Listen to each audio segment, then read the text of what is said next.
these American aviators achieved and what they overcame. The museum is located at 505 West Richardson Avenue in Artesia. The Senior Companion Program is seeking volunteers. Individuals must be 55 or older, meet federal income guidelines, and pass a background check. Senior Companions help other seniors to live independently. For more information in Artesia and Carlsbad, call 575-887-3939.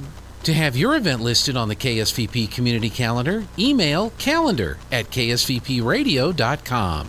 Please let us know at least 1 week in advance. This is KSVP and K229 AS Artesia.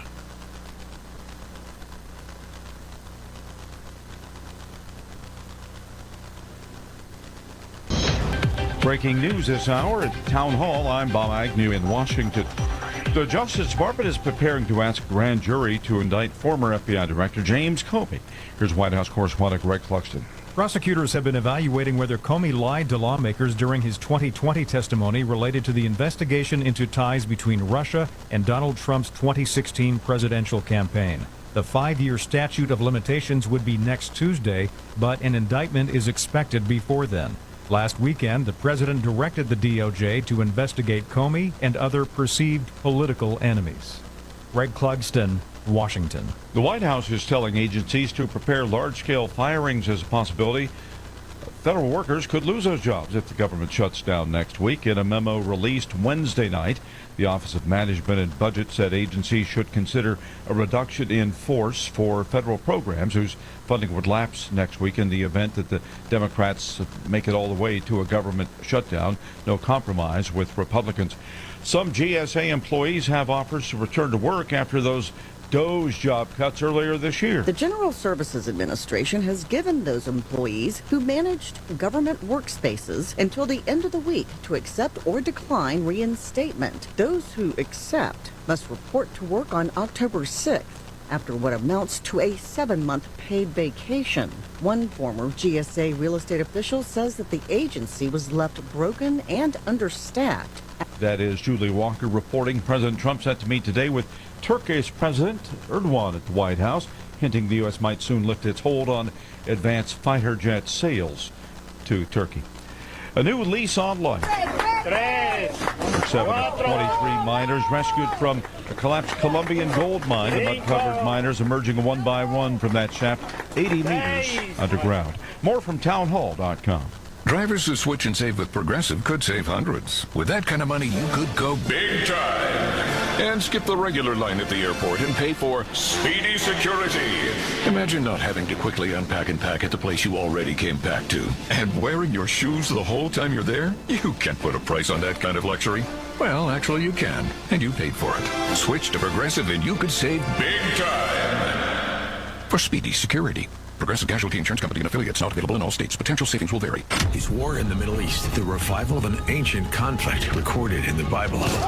The nation of Israel is a resurrected nation. So what if there was going to be a resurrection of another people, an enemy people of Israel? Dinesh D'Souza's new film, The Dragon's Prophecy, is in theaters 2 nights only, October 6th and 8th. We came back to a land that was largely barren and empty, and we brought it back to life, and we're going to keep it. Tickets not sold in theaters. Get tickets only at thedragonsprophecyfilm.com. A Democrat holds a congressional seat for the party after a special election in a blue Arizona district. Southern Arizona voters on Tuesday choosing Adelita Grijalva to succeed her father, the late U.S. Representative Raul Grijalva, a progressive Democrat who represented the state for more than 2 decades in Congress. She defeated Republican candidate Daniel Gutierrez in the 7th Congressional District, which hugs almost the entire length of Arizona's border with Mexico. This seat was one of 2 remaining vacancies in blue districts that Democrats needed to hold to avoid losing more ground to Republicans in the U.S. House. I'm Julie Walker. It's shaping up to be a slow open on Wall Street. Right now, Dow futures pointing down by 152 points. S&P 500 futures down 36, and NASDAQ futures off by 184 points. Breaking news and analysis at townhall.com. New polling shows a loss of confidence in Democrats approaching the 2026 midterm elections. The Republican Party is now more trusted to handle gun control than Democrats based on the latest Reuters poll. The Reuters Ipsos poll, conducted from September 19th through 21st, shows the GOP leading on several issues, including crime, immigration, gun control, corruption, foreign conflicts, and the economy. They also lead on the issue of political extremism. Democrats lead on issues like the environment, women's rights, health care, and barely lead on respect for democracy, by a narrow margin. The lead on health care dropped to only 9 points. Bernie Bennett reporting. The U.S. economy expanded at a surprising 3.8% from April through June, in a dramatic upgrade of the government's previous estimate of second quarter growth. The Commerce Department said today that the U.S. gross domestic product, that's the nation's output of goods and services, rebounded in the spring. More of these stories can be found at townhall.com.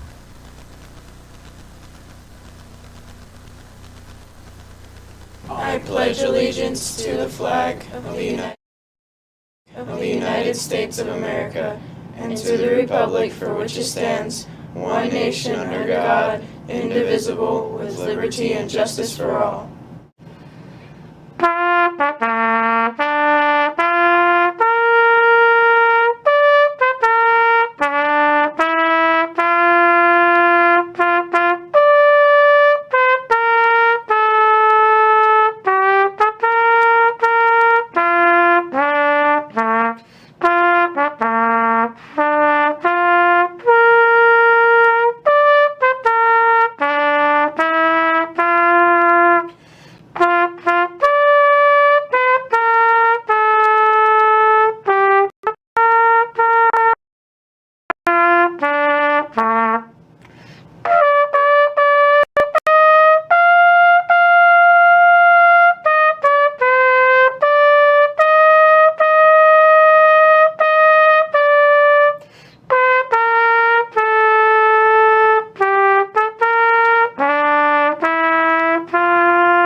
Saturday. Happy birthday to the best husband in the world. You make 86 look good. With love from your wife, Connie. Today, Jess, you're going to receive a flower from Nell's Floral and KSVP. Today's KSVIP, Jess Holmes.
Good morning, Artesia. It is Thursday, September 25th, and I'm your host, Scott Pettis. So glad to be back in studio with you and looking forward to next week. It's you and me all next week. It's going to be a fun week. Hey, we got a good show coming up today. We got the AHS girls soccer at 7:45, and then we'll have the Ocotillo and Aaron Irving during the 9 o'clock hour. Let's take a look. Let's get this show started right. Let's jump into the Word of God. I landed in Proverbs this morning. Proverbs. I got a thought on my mind, and I'm going to try to flush it out as best I can today. Beginning in Proverbs 18, verse 14. A man's spirit will endure sickness, but a crushed spirit who can bear... Oh, sorry, let's start in verse 13. If one gives an answer before he hears, it is his folly and shame. A man's spirit will endure sickness, but a crushed spirit who can bear? An intelligent heart acquires knowledge, and the ear of the wise seeks knowledge. A man's gift makes room for him and brings him before the great. The one who states his case first seems right, until the other comes and examines him. My mind's still on the incident with Charlie Kirk a couple weeks ago now, and as I'm thinking through, how he lived his life, what he did, this young man starting this movement at 18 years old, gunned down at 31. He made a lifetime, or an adult lifetime, of engaging in discussion. Now, people on the left would paint him as a hate monger and angry and insulting people and on and on. But what was it he truly did? He went and he engaged the youth of this country on college campuses, on the place where open discourse and disagreement is supposed to happen, examination of facts, examination of the reality around us, and then discussion. And he didn't force anybody to hear him. All he did was debate. Debate is one of the great skills we've lost in this nation. And I think here in Proverbs 18, we see it. It says, if one gives an answer before he hears, it is folly and shame. So the first thing we have to understand is that we need to be in a position that when we're in disagreement, we need to stop and listen to the other side. Listen to the person who's disagreeing with us. Hear them out. To not hear them out is folly and shame. And it says, a man's spirit will endure sickness, but a crushed spirit who can bear? This gives us insight into why people don't want to hear the other side. Our spirit can handle being sick, but being crushed in the spirit, being torn down, and having our wrong-headed thinking challenged or in some cases completely destroyed. If your worldview, if your entire worldview, how you see the world and what you believe is torn down before you, it crushes the spirit. And people struggle with that. But it tells us this: an intelligent heart, or it's actually the word prudent, a prudent heart acquires knowledge, and the ear of the wise seeks knowledge. If we're prudent and we're wise, we're going to take in knowledge. We're going to take in everything we can in order to comprehend and understand our world. Now, if we take that verse back into earlier in Proverbs, it says the beginning of all knowledge is the fear of God, and that, of course, applies here. The prudent and wise begin with the fear of God, and they examine the entire world through that lens. This is the intelligent, the prudent man, the one who's thinking rightly. He goes after knowledge. He acquires it, and he seeks it. He's wise. It says a man's gift makes room for him and brings him before the great. This is, in a sense, pointing to if you want to talk before people, you have to, especially in the time of this, is a man would bring a gift before the king so that he might have that conversation with him, that he might be able to speak to him. It brings him before the great. Well, I don't think we have to bring gold and incense to each other, but what I'm saying is take that wisely. Your gift, your ability to talk, your ability to speak, your ability to be open with people and have conversation will bring you before the great speakers, the ones who can impart knowledge and ones who can impart wisdom. And this is the interesting one. This is the one I was really kind of landed on this morning. That always pops in my head. The one who states his case first seems right. When we hear a wise speaker, when we hear an intelligent person, and they tell us something new, wow, that seems legitimate. That seems right. But it says until the other comes and examines him. Right? It's not saying that the first person wasn't right, but the point is we need to be examined. When we hear someone state a case, go, okay, well, where's the other side of that case? I want to hear the other side as well. And in some cases, hearing the other side will prove the first side right, and then sometimes it won't. Sometimes you'll hear that other side of the story. You'll hear the other part of it, and you'll understand that, wait a minute, the first guy had that wrong. The only way that happens is through open discourse. The only way that happens is through people being willing to hear both sides of a story, examine them, and allow both sides to bring out the fullness of their argument. That's what Charlie did. And it's something that needs to happen once again, I think, all across the nation. And especially within our within the larger education system, and especially at colleges. Many of our young people, for decades upon decades now, have just been captive to one viewpoint. The colleges are laden with the liberal mindset. So much so that I remember when I was in college, the conservative teachers would whisper about it. Well, I agree with you, but I'm not, I can't say that out loud because everybody in the class, or if my other professors hear that I stand on this side, I'm going to be attacked. Well, we don't fear man, we fear the Lord. Stand for truth. Be willing to have those open discussions. We've turned argument into a bad word in this nation. We've turned argument into something evil. Well, arguing is fighting. No, argument in its purest form is presenting one case versus another, and then examining them and trying to understand the knowledge and the truth of it. We need to bring that back, and we need to bring it back in full force. All right, ladies and gentlemen, thank you for joining us this morning. So glad to be with you. Let's go ahead and check in on our weather, and we'll come back with our calendars. I'm meteorologist Jennifer Naramore with your Pecos Valley weather. Dry weather in the forecast of the near term. Our next storm system is starting to head in by Friday night and into the weekend. Abundant sunshine area-wide for today, and our high temperatures are right around 85 degrees. Clear for the overnight hours, our low upper 50s to near 60. We're into the upper 80s to near 94 tomorrow with a mix of clouds and sun.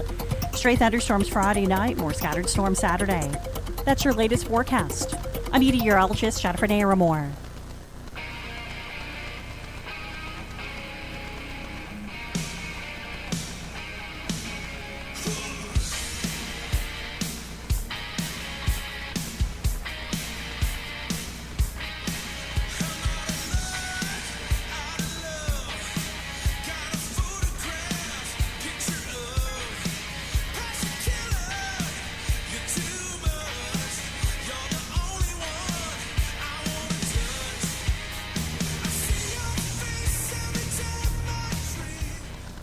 All right, ladies and gentlemen, look at that weather. Man, I don't know about y'all, but I'm enjoying these cool mornings, mild days. I wish it could just last forever here. Hobbs got a high of 83, Roswell 88, Carlsbad 86, and Artesia we're going to have a high of 85 today. Looking good for the football game tomorrow night too. It's a high of 88 tomorrow, but during the game it's probably going to be in the upper 70s, and so it's going to be a nice homecoming tomorrow evening. Looking forward to that. Hey, let's see what's for breakfast and lunch. For breakfast at the Artesia Public Schools cafeteria, banana bread. And for lunch, a barbecued pork sandwich, potato salad, a pickle spear, and some fruit cocktail. Over at the senior meal site, you guys are going to be having for lunch chicken strips, cream gravy, mashed potatoes, California blend, a roll, and some fruit cocktail. what's happening over at the Artesia Senior Center today. Hey, at 4:30 today is Out to Eat at the China King. Tonight there's a dance from 7 to 9:30, and it's going to be Mari Lynn and some finger foods, so enjoy that. At the library today, from 10:30 to 11:30, we got toddler time. 12 to 1 is Literary Lounge. They'll be reading The Man Who Loved Books Too Much. And then 4 to 5 p.m. today, for the older kids, after school STEM. All right, who's got a birthday today? Today's Thursday, September 25th. Happy birthday to Sylvia Flores, Rita Derrick, Marla Morgan, Olympia Posey, and Richard Fabian. Have a wonderful, wonderful birthday. The 2025 Eastern New Mexico State Fair is here, September 29th through October 4th at the Fairgrounds in Roswell. This year's entertainment is out of this world. Wednesday night, don't miss Austin Van with 2 shows at 7 and 9. Driving me out of your mind. Thursday, catch Mickey Cruz at 7.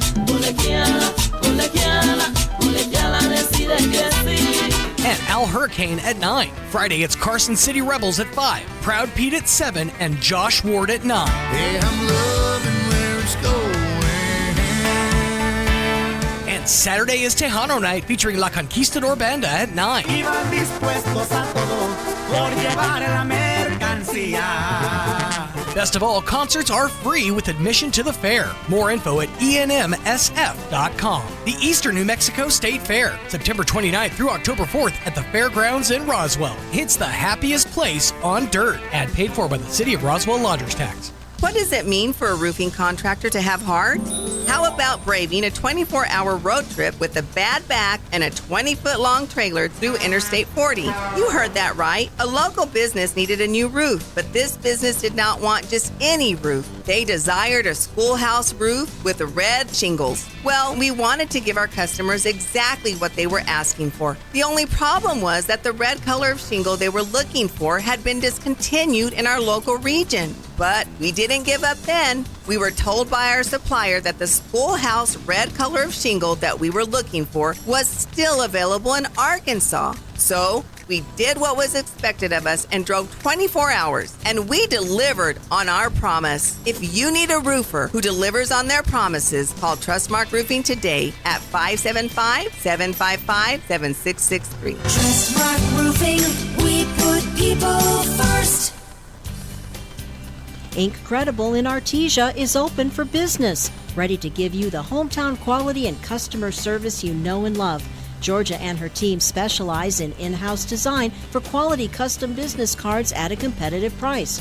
From scanning to desktop publishing, if you need it, they can do it. On Main Street across from the Derrick Floor statue in downtown Artesia. For all your printing needs, think Incredible. Hungry for flavor? Since 1965, La Fonda in Artesia has been serving up some of the most inventive New Mexican dishes around. From rich, slow-cooked red and green chili to sizzling carne avocada, every bite is tradition with a twist. That chicken enchilada plate, so spicy, so comforting, just what I needed. Come visit us at 210 West Main in Artesia or call 575-746-9377. We're open Monday through Friday from 11 till 2 and 4:30 to 8. Closed on weekends. Treat yourself to something local. La Fonda, where flavor feels like home. Hawker & Sons of Artesia, a company specializing in excavation and construction, is proud to support and provide construction services to the people and businesses of Eddy County and the surrounding area. With their expert knowledge of the industry, Hawker & Sons is well equipped to offer top-level service and professionalism to all oil field businesses, commercial and private parties with excavation and construction needs. Call Hawker & Sons today at 575-365-3175 or visit their website at hawkerandsons.com. Go Bulldogs! Injury, surgery, or illness can set you back, but you don't have to recover alone. At Artesia General Hospital, our rehabilitation services team provides physical, occupational, and speech therapy to help you regain strength, mobility, and confidence. Take the next step toward recovery. Call 575-736-8174 today to schedule an appointment and get back to living life to the fullest.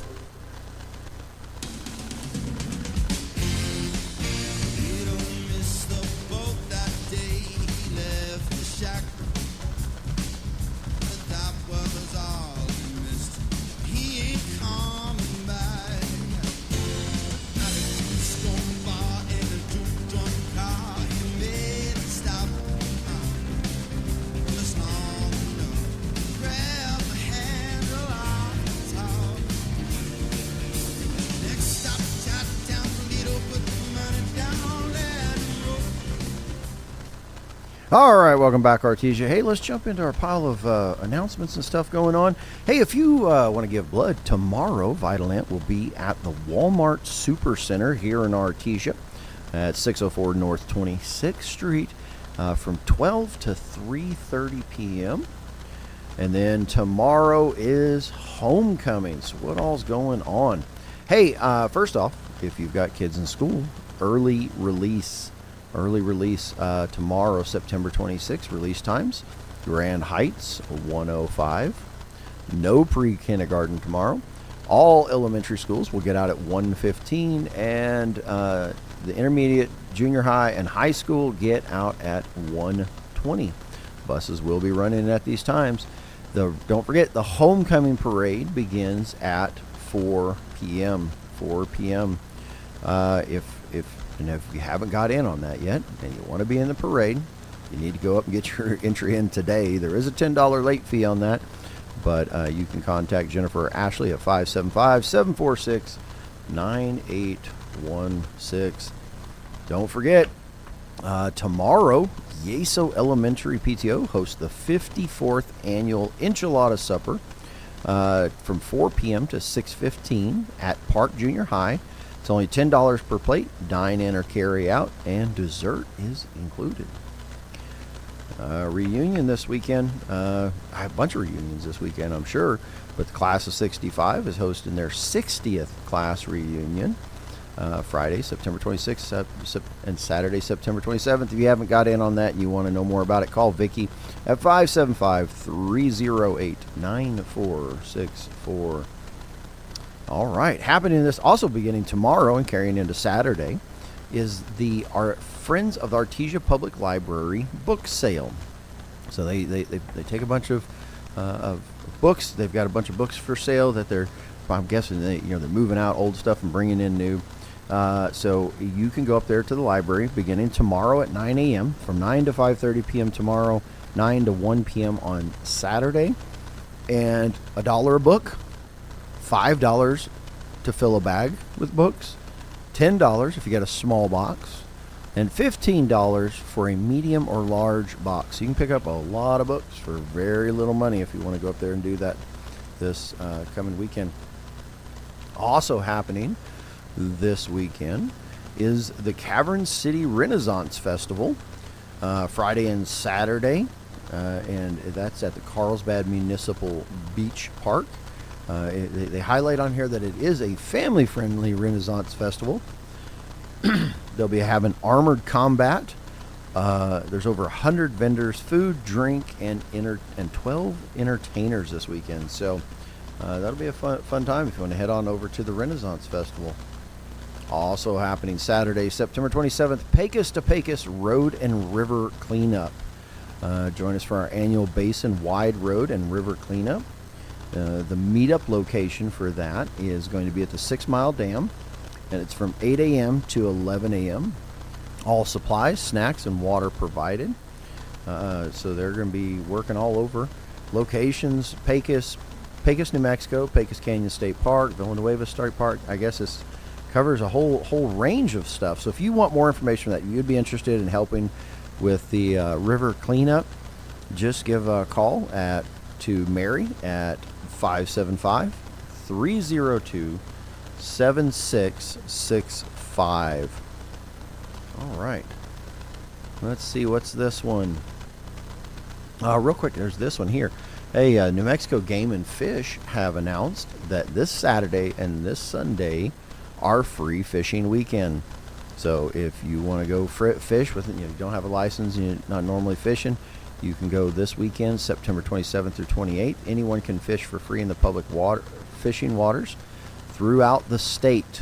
So anywhere you want to go fish, you can go fish. So that'll be a good time if you want to get out there and do some fishing.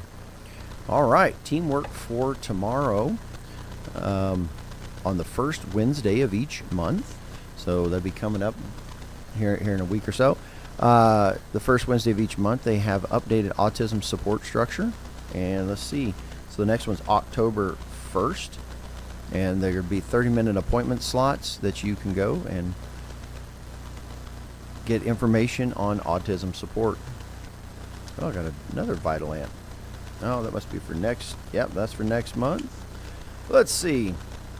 Starting next week is the Eastern New Mexico State Fair.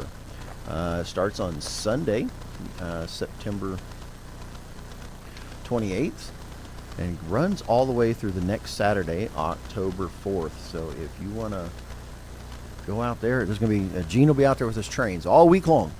So you guys head up there to the Eastern New Mexico State Fair, check out all the trains and all the livestock and all the different things. They're having a Kids Day on Friday, October 3rd, where your kids can go and they can explore agriculture up close. Presentations go from 9 a.m. to 1 p.m. on the grounds.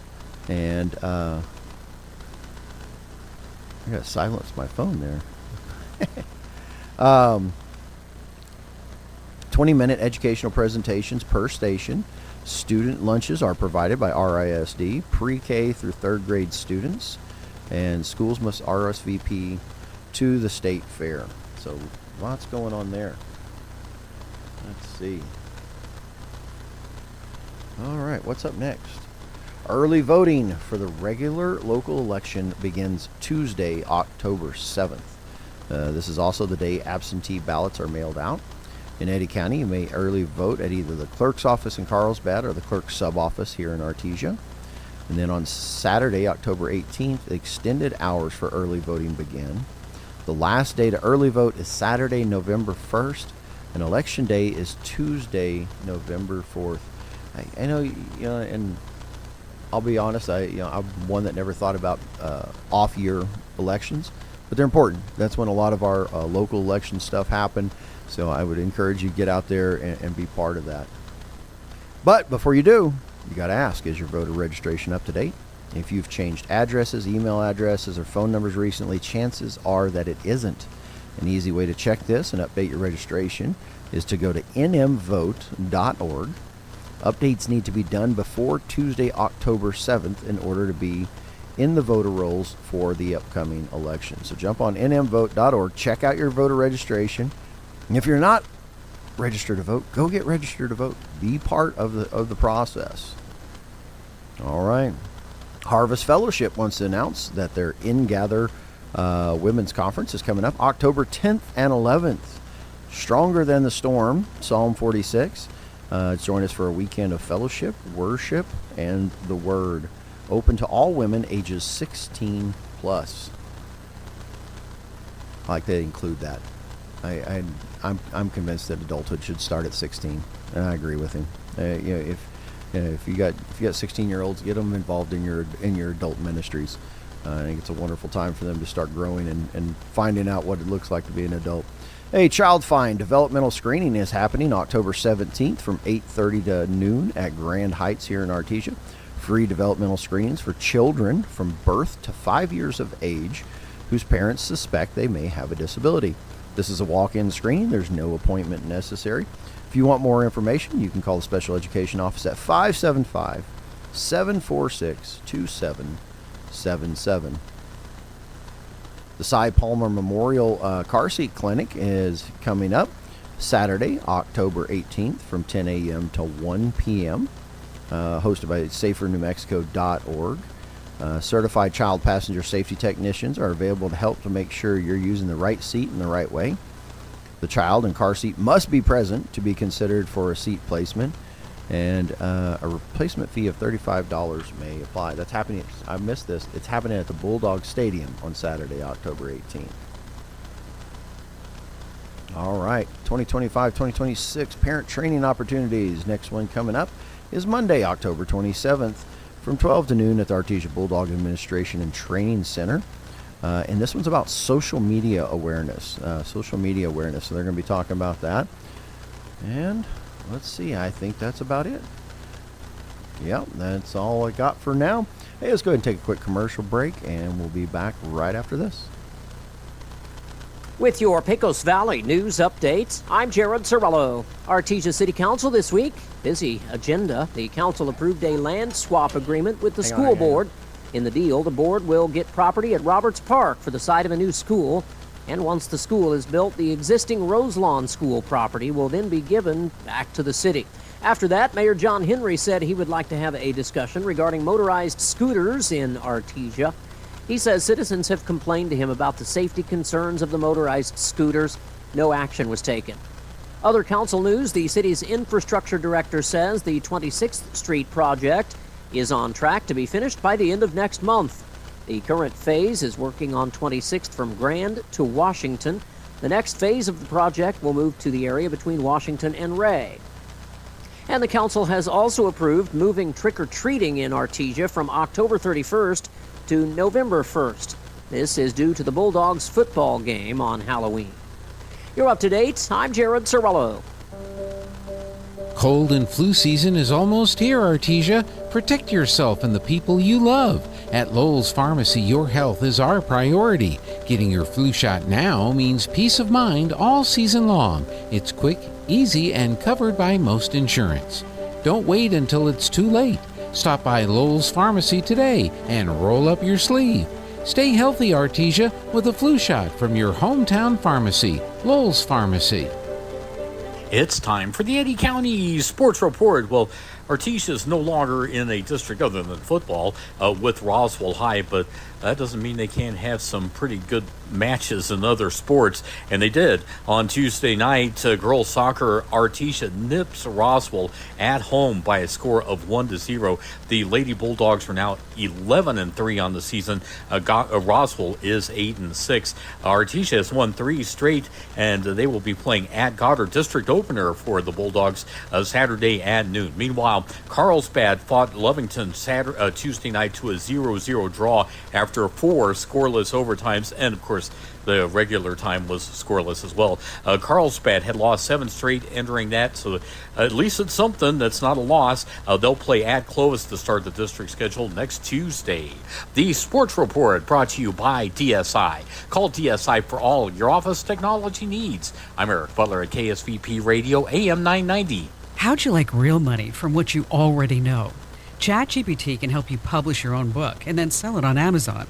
I showed a family member exactly how to do this. They made $25,000 the first year. I'm Kim Commando for Total AV, award-winning antivirus software for just $19 for the first year, right now at protectwithkim.com. Here's how. First, pick a topic that you know a lot about, the thing people always ask you. Maybe it's baking, gardening, investing, a hobby, or maybe tech. Ask ChatGPT for a 10-chapter outline. That's just your starting point. Then go chapter by chapter. Add your own advice and stories and, of course, your know-how. ChatGPT can then polish it up and suggest a title. And when you're ready, use the free tool Kindle Create to format it. Afterwards, upload it to Amazon Kindle Direct Publishing. Set your price, and Amazon handles the rest. That's how you turn what you know into real income, and maybe even a bestseller. Get more tech smarts like this with my free newsletter. Sign up at getkim.com. Cybercrime is on the rise, and hackers are getting smarter every day. From phishing scams to ransomware attacks, criminals are after your devices and your money. So how do you fight back? One of the best defenses is solid antivirus software. Blocks suspicious websites and stops hackers before they can do any damage. A healthy dose of skepticism when opening emails or clicking links doesn't hurt either. But for the antivirus help you need, I trust and recommend Total AV. They update you in real time, keeping you protected from the latest threats. Go to protectwithkim.com now and get Total AV for just $19 for the first year. It covers up to 5 devices, including Windows, Macs, and smartphones. That's protectwithkim.com. Don't wait until it's too late. Your security matters. Get protected now. Go to protectwithkim.com for my exclusive deal with Total AV. Just $19 for the first year. That's protectwithkim.com. Protectwithkim.com. Protectwithkim.com. Turpin & Son Mortuary of Artesia presents a listing of today's obituaries. We have two new obituaries and 2 reminders. First is Eugene Bowens, affectionately known as Gene, passed away at his home in Artesia on September 23rd at the age of 87. Born in Artesia on July 26, 1938, he was the son of Cassie Mabel Williams and Eugene Bowens. Gene attended Artesia High School and graduated in May 1956, laying the foundation for a lifetime of dedication to his family and community. On October 18, 1959, Gene married the love of his life, Barbara Ann Weber. Together, they built a strong and loving family, raising 3 children, Sylvia, Robert, and Greg. Gene's family was his pride and joy, and he cherished every moment spent with them. In addition to his children, Gene is survived by his devoted wife of 65 years, Barbara, his children and their spouses, Sylvia's husband, Kevin Wilson, Robert's wife, Lisa, and Greg's fiancée, Christina. Gene's family extended to his brother, Jerry Bowens of Carlsbad, and to his two nieces, Lisa Simons and Dina Quigley. He was also a profound grandfather to Heather Valenzuela, Ashley Safkin, John David Runyon, and Chance Bowens, as well as a great-grandfather to Carrie Starr, Tegan Starr, Ellie Valenzuela, Bo Valenzuela, and Jameson Berry. He was preceded in death by his parents Gene and Cassie and his grandson Devin Berry. Gene's work ethic and mechanical skills were evident throughout his career. He began working as a mechanic at Hart Motor Company and later served in the National Guard as a mechanic. His career path then led him to Southwestern Potash Mines and subsequently to Navajo Refining, where he dedicated himself from 1969 until his retirement in 2000. Even after retiring, Gene enjoyed working on his family farm and was passionate about reloading. Friends and family are invited to attend a viewing, which will be held as a come-and-go gathering on Thursday, September 25th at Turpin & Son from 2 p.m. to 6 p.m. Graveside services will take place on Friday, September 26th at Woodbine Cemetery, beginning at 2:30 p.m. Tammy Klein. A memorial service will be held on Friday, September 26th at 10 a.m. at Hermosa Church of Christ in Artesia, officiated by Darrell Brown. Tammy Klein, 64, beloved wife, mother, Graham, daughter's sister, and daughter-in-law, was called to her eternal resting place on September 23rd. Tammy was born in Alamogordo, New Mexico, to Bruce and Margaret McCaleb. She was one of 4 children with 3 younger brothers. Their family moved around a few different cities before they eventually settled in Artesia in 1974. She graduated Artesia High School in 1979, where her love for the Bulldogs all began. She met the love of her life, Timmy, in 1981, where the two fell in love and were married on December 31st, 1982, celebrating 41 wonderful years of marriage. Together, Timmy and Tammy have 4 beautiful children who they devoted their lives to. Her children and grandchildren were her life and brought her a tremendous amount of joy. She was also known for her generosity, humor, and soft-spoken voice. She loved and supported her kids in all that they were involved in and took many of their friends as her own. She was a die-hard Bulldog fan and was known as the Bulldog Mama to many. Although she was soft-spoken, once Artesia Bulldogs started playing, her Bulldog Mama heart came out. She loved ferociously and was in turn loved by so many. Born with a heart of gold, Tammy was always helping others without needing recognition. Her ability to make everyone around her feel seen and special is a true testimony to who Tammy was. The love she poured out, not just to her family, but even those she barely knew, will live on forever. Her love and memory will be cherished forever and carried through us all. Those left to cherish her memory are her loving husband, Timmy Klein, daughter Courtney Gaines, son-in-law Ryan Gaines, daughter Jenna Herrera, son-in-law Jonathan Herrera, daughter-in-law Kelly Klein, and her 7 grandkids. She was preceded in death by her father, Bruce McCaleb, son Scott Klein, son Jake Klein, father-in-law A.A. Klein, grandmother Kathleen Young, and Aunt Joni Stark. To honor her, we will be wearing orange and black to her service for our Bulldog Mama, where we will celebrate her eternal homecoming. To order plants or flowers in her memory, please visit Sunflowers or Nell's Floral in Artesia. Memorial donations can be sent in Tammy's memory to Eddy County Youth Supporters. Her service will be Friday, September 26th at 10 a.m. at the Hermosa Church of Christ. A reminder for Brian Malone, services are pending for Brian Allen Malone of Artesia. Brian, 30, died on September 19th here in Artesia. Another reminder for Esther Rodriguez. Her services will be held a public viewing Thursday, September 25th at Our Lady of Grace Catholic Church.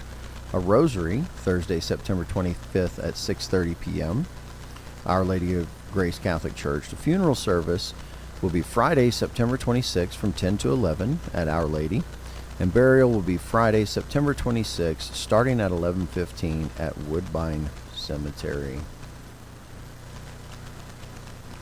This listing has been presented as a service by Turpin & Son Mortuary of Artesia. We make it personal. I'm meteorologist Jennifer Naramore with your Pecos Valley weather. Dry weather in the forecast of the near term. Our next storm system starting to head in by Friday night and into the weekend. Abundant sunshine area-wide for today, and our high temperatures are right around 85 degrees. Clear for the overnight hours, our low upper 50s to near 60. We're into the upper 80s to near 90 for tomorrow with a mix of clouds and sun. Stray thunderstorms Friday night, more scattered storms Saturday. That's your latest forecast. I'm meteorologist Jennifer Naramore.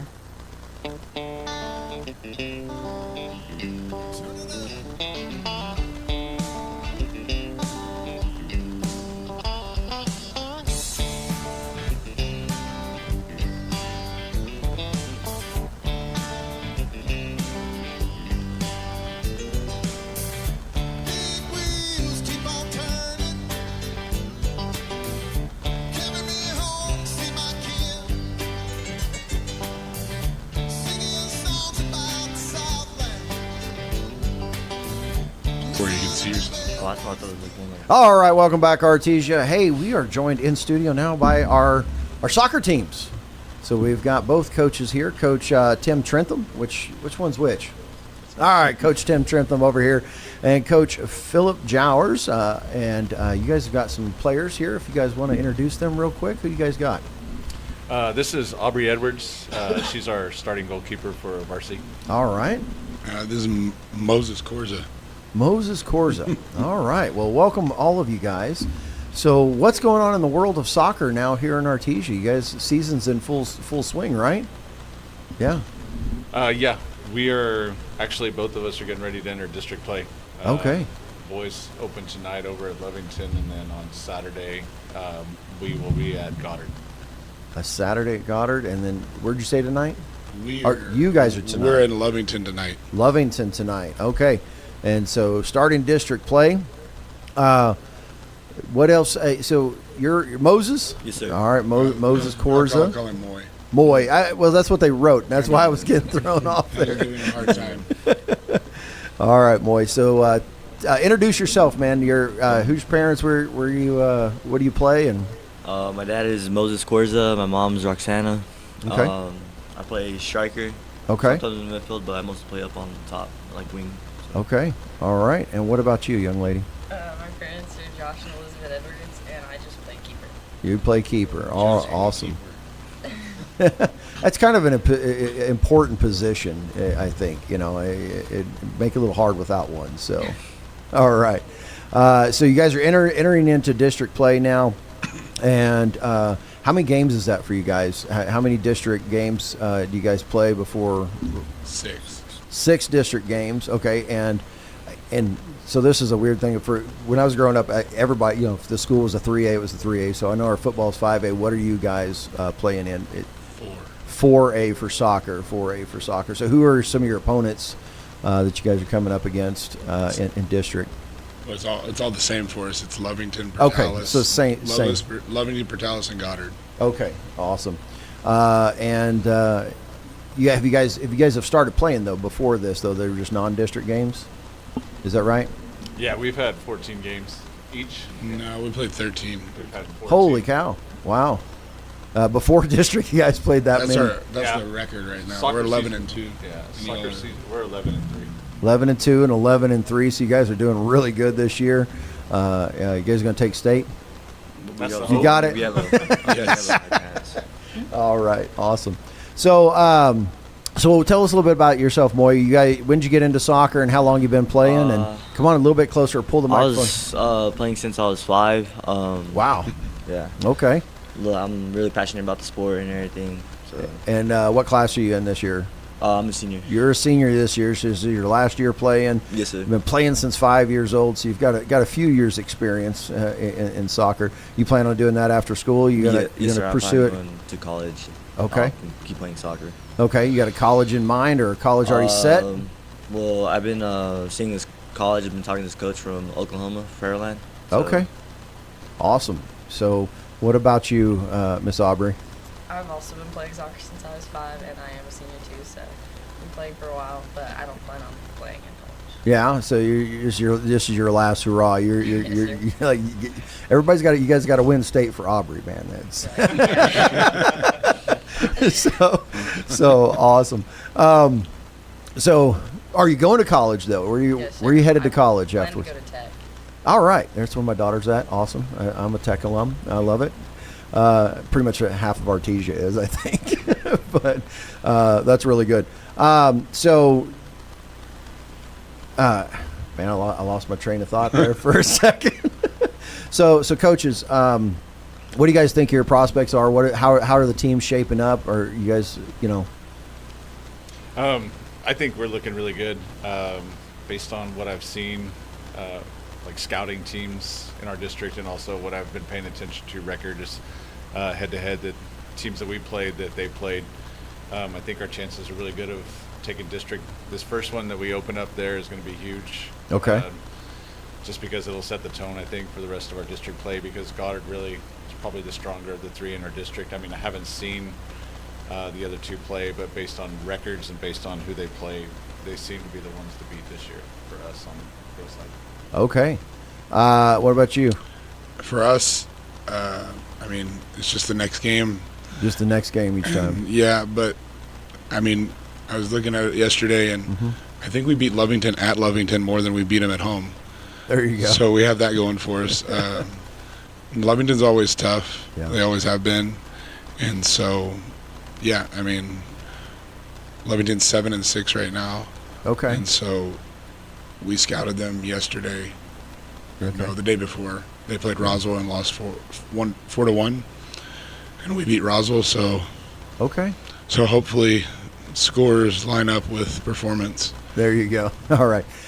So what's your team composite this year? Is it mainly seniors? Or are you guys kind of pretty balanced across the board? Or it's pretty mixed. I mean, it's mainly seniors, juniors, and then sophomores with an 8th grader and a freshman, which the freshman's his brother. So okay. So you're keeping that family tradition. You just keep handing it off. So you look like you got a team that's pretty balanced. You come back next year. You got a lot of good playing experience and stuff for next year. That's good. What about you, Coach? We got a lot of seniors. A lot. So, a lot of seniors. Yeah. But we had a lot of seniors last year that were starting for us too. So yeah. I don't really look at it as like an issue. If we lose a lot of seniors, we're going to have an off year, because I think people expected us to this year, and we haven't. Yeah. We've just kept on rolling. Yeah. So, and I think I've spoke with you before about the maybe I'm wrong. Maybe it was someone else, but the fact that we've got like such a robust soccer program before school, or before getting into junior high and high school. There's the citywide municipal. How has that played in building these kids up? I mean, you got 2 kids here that have been playing since 5 years old. Is that? Yeah, I think one of the things that I've seen specific, because I grew up in South Louisiana, so I can't speak to how the city league is because I didn't go through it. Yeah. But what I will say about here is what I've noticed is the kids that are soccer kids, like they stick with it from the time they were little, like they were all the way until they graduate high school. So a lot of your kids have come up through that program. Yeah, they're just passionate about soccer. Yeah. Because I go back 30 years because I've been here forever. But you go back we didn't have soccer really hardly in the town. I think there was a little bit of a city league, but it wasn't a high school sport and everything else. And I'm not even sure when it actually became a high school sport here. But it's supposed to be, was it 98 or 97? 97, but it started kind of like as a club, like after school, similar to like what bowling did. Yeah. And then eventually it became high school sport. Yeah. And so you guys have been they've been at it. I didn't even know it was that long. So that's surprising. So that's good. So we got a pretty robust soccer team. We build up some good kids. So what's kept you in soccer since 5 years old, man? Well, I did a lot of travel soccer. And so after that, I just kept playing, started enjoying the sport, and so just kept playing a lot. Just really love it, huh? Yes, sir. Yeah. What about yourself? Probably the community. We have a really good community, and it's nice to play in. A little bit closer to the microphone. We have a good community, and it's just nice to play with the people, and it's just really fun. I'm just really passionate about it. You just really enjoy the sport. So awesome. Well, that's great. Real quick, is there anything you guys would like to share about what's going on with your teams, or anything that you'd like the community to know about, or anything like that? No, I mean, fun fact, I've watched them grow up playing, and they played together on some of the travel teams. So so a lot of times the boys and the girls end up playing on the same teams. Yeah, it's co-ed. Travel teams, coming up and everything. So I think that also helps quite a bit with the bond between like the boys and the girls program, because the boys and the girls know each other fairly well because they played soccer with them their whole lives. Yeah. So soccer's a pretty tight-knit community of students and players then. Yeah. You really enjoyed it. So you're going off to maybe Oklahoma, maybe. What do you want to study? I can study mechanical engineering. Mechanical engineering. Okay, that's good. What about yourself? What are you going to go study at Texas Tech? Education and kinesiology. Okay, I love it. Yeah, you're going to love it. It's amazing. All right. Hey, I know all the teams have booster teams and stuff like that. I know you guys don't represent boosters or anything like that, but is there a way for the community to get involved in that, to come out and help, or is that something we'd want to share with them? I mean, I think both our boosters are on Facebook. On Facebook, so they can get on Facebook and find that and come go support the teams. Awesome. Show up to the game. Show up to the games. Yeah. When's the next home game? Oh, that's a good question. Because you guys are both away this week. I think I've got Tuesday, not this coming Tuesday, which would be the 30th, but I think it's October 7th. October 7th, okay. That's 2 Tuesdays from today. All right. That's a hard question because we're just focusing on today. You're an in-the-moment guy, aren't you? Just next game up, right? Next game up. So next Tuesday away against Goddard, and then, we're away for – oh, no, it's Portales. Yeah.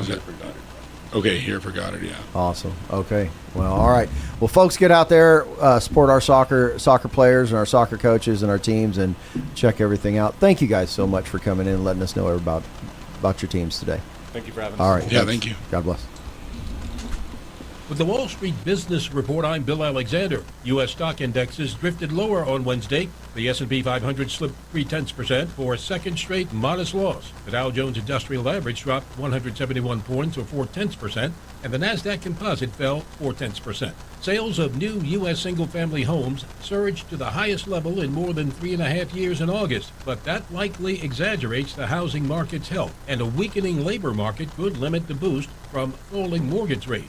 Federal Trade Commission attorneys say Amazon knew millions of customers were unintentionally signing up for Prime membership, but did not stop them because doing so would have hurt its revenue. Cable news network MSNBC has signed a multi-year deal with Sky News to bring its global reporting to U.S. audiences. The media company is set to rebrand to My Source News Opinion World later this year.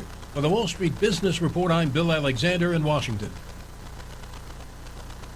At Richland Motors, it's never been easier to sell or trade your current car, truck, or SUV for a newer model to hit the road in. Even if you don't purchase from Richland, they want to buy your vehicle for top dollar.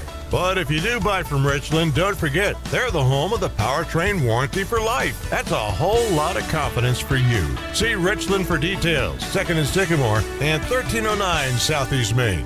Check out a favorite fall family attraction in Artesia. Heirloom Acres Corn Maze and Pumpkin Patch is open weekends in October. Get lost in the 10-acre corn maze. Pick a pumpkin straight from the patch. Bounce into fun on the inflatable pillow. Enjoy tasty treats and roast s'mores around the campfires. Open Friday nights and weekends from October 4th through October 26th. Heirloom Acres, 1 mile east of Artesia on Highway 82 and online at heirloomacres.co. Paid for by Eddy County Lodgers. At First Church Artesia, we proclaim Christ as King over all. Located at 4th and Grand, we're a family exalting His reign in every corner of life, work, home, and community. Join us Sundays at 10:45 a.m. for reverent, family-integrated worship and Bible preaching that transforms. From Artesia streets to your soul, it's all of Christ for all of life. Visit artesiareform.com or find us on Facebook. First Church Artesia, His kingdom rules. Which is bigger? This is Ken Ham, contributor to the powerful magazine Answers, celebrating its 20th year. Yesterday, we learned that Noah's Ark wasn't a cute little fairy tale ark. It was a massive wooden ship over 500 feet long. Now, that's almost 200 feet longer than the height of the famous Big Ben clock tower and longer than the height of the Great Pyramid of Giza. It's 1.5 football fields in length, and 3 NASA space shuttles would fit across the Ark's deck. The Ark was a massive ship. Many of us are so used to seeing the Ark as a little flimsy boat, we forget how big it actually was. Noah had more than enough room for two of every kind of land animal, food supplies, and his family aboard the ark. Want to know more about Noah's Ark, the flood, and the animals? Go to AnswersRadio.com. You can also sign up for free daily email insights from Ken Ham when you visit AnswersRadio.com. This is KSVP and K229AS Artesia. Breaking news this hour at townhall.com. I'm Bob Agnew in Washington. A federal judge has refused to reinstate 8 former inspectors general who sued after the administration fired them with no warning and little in the way of explanation. The 8 plaintiffs were among 17 inspectors general fired by President Trump on January 24th. The judge said that while the president likely violated federal law governing the process for removing the nonpartisan watchdogs from office, the firings didn't cause enough irreparable harm to justify reinstating them before the lawsuit is resolved. Greg Clugston, Washington. Some federal workers could find themselves out of a job for good if there's a government shutdown at the end of the month. Bracing for what Republicans have already labeled the Schumer shutdown, the White House is now telling agencies to prepare for large-scale firings, a reduction in force that would not only lay off employees but eliminate their positions altogether. The Texas GOP set to consider censuring 10 Republican lawmakers next month, including House Speaker Dustin Burrows, in a move that could potentially bar them from appearing on the GOP primary ballot. We get the details from correspondent Bernie Bennett. The state Republican Executive Committee announced Tuesday it would consider resolutions submitted by county parties against the Speaker and 9 committee chairs, alleging they flouted the core principles of the Republican Party of Texas. If approved, the censures could test a new party rule authorizing county chairs to block the lawmakers from running in the March GOP primary. They came on the heels of a series of sessions in which Republicans pushed through a series of conservative priorities, including private school vouchers and a new congressional map meant to give the party 5 new seats in Congress. Bernie Bennett reporting. Slow going on Wall Street. The Dow Jones Industrial Average right now down by 191 points in early trading. The NASDAQ up by 252. This is SRN News. So my mother is thinking of switching from Verizon to Pure Talk, but she's worried the deal sounds too good to be true. Michael, she said, how can those Pure Talk people offer me the same basic service as Verizon for so much less money? I said, Ma, go ask Google how much Verizon spends on advertising and promotions. A few seconds later, my mother said, oh my goodness, $12 billion a year? That must be a typo. I'll tell you what I told my mom. It's not a typo. Verizon spends $12 billion a year on advertising and promotions, and their customers are paying for it. Well, Pure Talk doesn't spend that kind of money on commercials. Trust me, I would know. That's why they can offer you and my mother unlimited talk, text, and plenty of data on a crazy fast 5G network for just $25 a month. And if you're a business owner, you could really save a fortune. Dial pound 250, say the words Mike Rowe, and you'll get an additional 50% off your first month. That's pound 250 Mike Rowe. Pure Talk. Everything you need and nothing you don't. A federal judge has dismissed a claim by former FBI agent Peter Strzok that he was wrongfully fired for disparaging texts about President Trump. Strzok was part of the investigation into Russian interference in the 2016 election. In a lawsuit, he made a First Amendment claim saying he was wrongfully fired from the agency over those texts. But now a federal judge has rejected Strzok's claims, saying the FBI's interest in avoiding the appearance of bias outweighed his interest in expressing his political opinions. Ben Thomas, Washington. The unemployment picture would appear to be improving as the number of jobs that were created last month exceeded expectations. Ecumenical Patriarch Bartholomew has delivered a wide-ranging speech to the Council on Foreign Relations in which he applauded the United States constitutional system of checks and balances, but also warned against excluding faith from the public square. Breaking news and analysis at townhall.com. An attack squirrel on the loose in the San Francisco area. An aggressive squirrel has sent at least 2 people to the emergency room. One woman was walking in her neighborhood when a squirrel attacked her leg. Another woman was walking in the same area when the little rascal left her with a bloody arm. Flyers have been posted warning residents of a very mean squirrel. Officials say two more things. A, squirrels are not vectors for rabies, and B, this particular squirrel does not fly and is not accompanied by a large moose. Jason Walker reporting. The FBI has handed over a centuries-old map to Mexican officials. That map found by a librarian in New Mexico.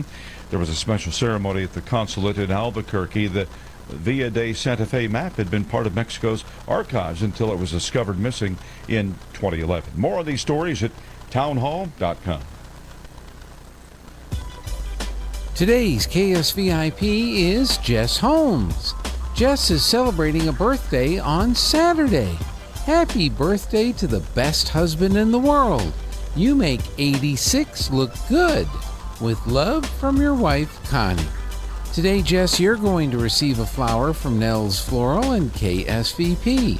Today's KSVIP, Jess Holmes.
All right, welcome back, Artesia, the 8 o'clock hour. Hey, one of the things we've started, we've done this with a couple other pastors in the past, to kind of turn this into the church hour. So I'm trying to get pastors to come in, talk to me, and let us know about themselves, let us know about the church, and then maybe just, as time goes on, we'll discuss kind of the city and ongoings. It's nice to have someone in the room talking to you, because you get tired of talking to yourself after a while.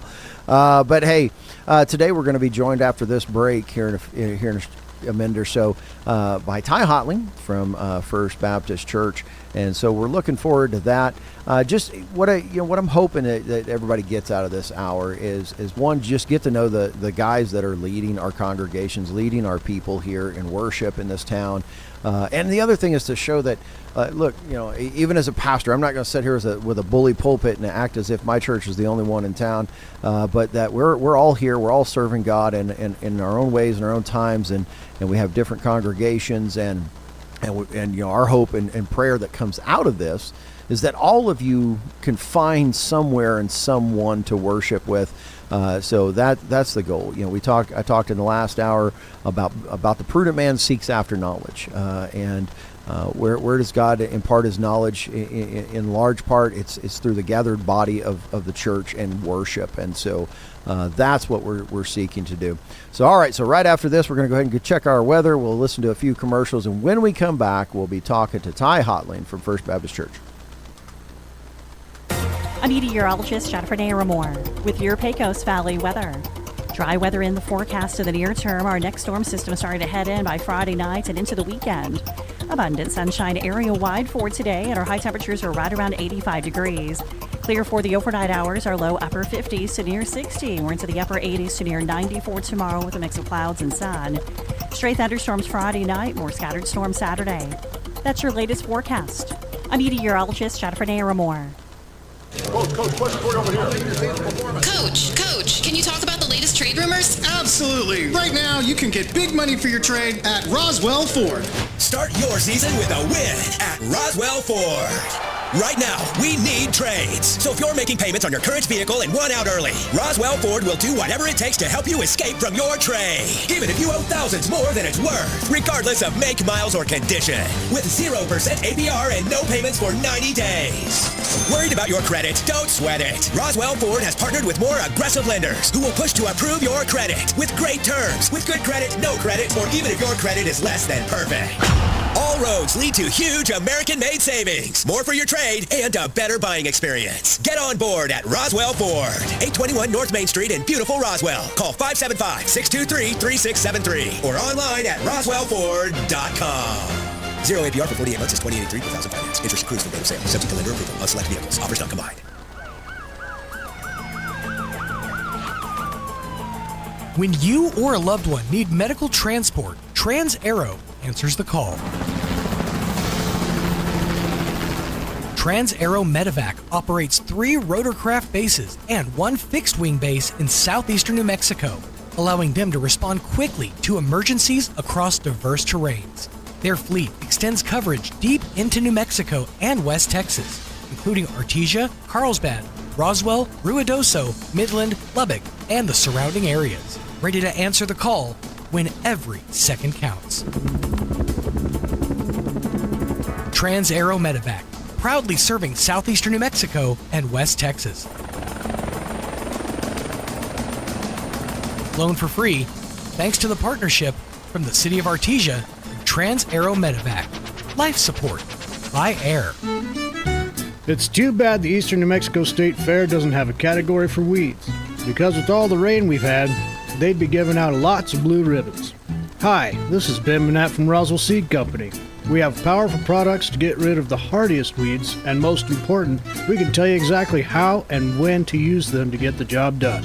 Yeah, this year's weeds are certainly impressive, but at least they're green. Summertime is the right time to move on into the Calico Cow Fabric and Gift Shop. The Cow is an authorized handy quilter long-arm dealer. They make their own quilts, shirts, and rope bowls right at the Cow. Come in and check out all the summer fabrics plus stellar fabrics for our interstellar travelers. The Cow has Brothers Sewing Machines with warranties on sale now, and they can fix and perform maintenance on all brands. So log on to RoswellQuilting.com to order. The Calico Cow Fabric and Gift Shop, 200 East College in Roswell. Want to know how? Come see the Cow.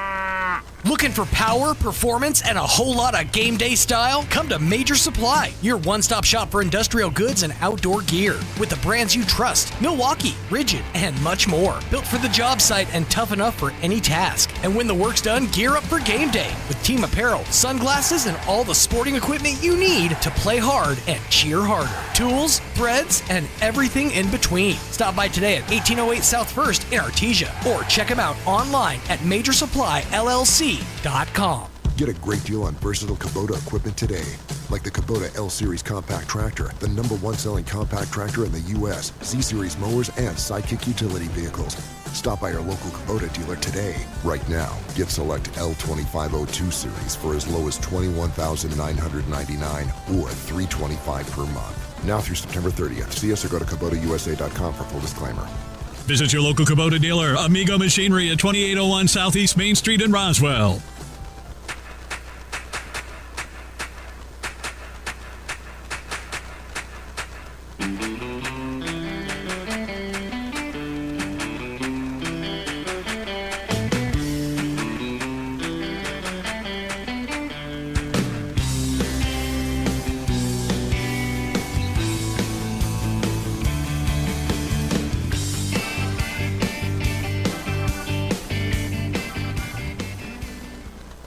All right, welcome back. As promised, I am now joined in the studio by Mr. Ty Hotley.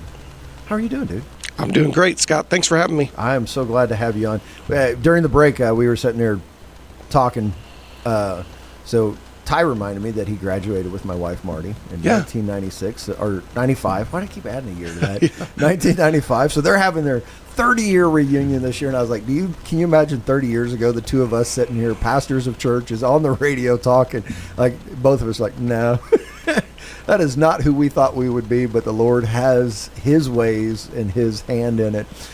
So Ty, Like I told you, what I've been doing is trying to bring on different pastors, and really all we want to do is we want to get to know you, and then hear a little bit about your church, what's going on over there, and what it is that might draw people to your church versus my church. Like, you know, and I think you're probably of the same mind. I really don't care if you go to Ty's church or my church. Yeah. Go worship God. Right. You know, especially in the light of what the world looks like even in the past 2 weeks. You know, I mean, the world's always been in chaos since those first parents, but yeah. So Ty, tell us a little bit about yourself. You grew up here and all that. Just kind of give us a little bit of your story and how you ended up standing behind that pulpit at First Baptist Church. Well, it's like a lot of pastors. It's an interesting story. Yeah. We all have our different the little details that come along with our experiences. Mm-hmm. Yeah, I was just grew up here in Artesia. My mom and dad both graduated from Carlsbad High School, and then ended up in Artesia for whatever reason. Got smart and came to Artesia. Figured things out, right? Figured life out a little bit. Yeah. Ended up here and raised 3 boys here. I've got 2 older brothers. Which are both in ministry as well. Both in ministry, right? Yeah, Joby, my oldest brother's helping lead worship over at Hermosa Drive, and my brother Jeff is preaching at Hermosa Drive Baptist Church, and so they're working together, and I kind of envy that, getting to work together as brothers, and and I had some of that earlier on in my career, but grew up here, grew up outside of town, Cottonwood area, involved in all the things that go on out there. Farming community, went to Lake Arthur Baptist Church growing up. That's where I was saved and came to faith in Christ. When was that, man? I was 9 years old, so I'd have to look at the year. So I'd have to do 2 years. So that would be. See, how old are you now? 49. Oh man, put me on the spot. I think I'm 48. You're 48. Yeah. Okay. So that was 2 years after I got saved at Lake Arthur Baptist Church. Oh, is that right? I came to Christ and was baptized in Lake Arthur Baptist Church. That's wild. Yeah, I don't remember that. Maybe that's. I feel like I've known you my whole life, so maybe that's what where it we is. Knew each other. That's when right. We were kids. We didn't even know it. I can't. Yeah, like 2 old men sitting here. Well, you remember back? Yeah. So Galen. Yeah, Galen Isaacs. Galen Isaacs is now the pastor at Weed. And he's the one who baptized me there. Okay. Look at that. Yeah. We got to go have lunch with Galen now. Yeah, we'll have to remind him. Yeah. You're like, hey, you got 2 pastors. Well, what about your brothers? Did they?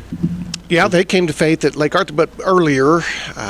Lake Arthur Baptist has taken over all the churches in Artesia. I tell people I went to First Baptist L.A. First Baptist L.A., and people are impressed by that. And then I say, well, actually Lake Arthur, New Mexico. And then they're not so impressed. But look at that. And that's a crazy connection. That is a crazy connection. I don't either. Yeah. Oh, wow.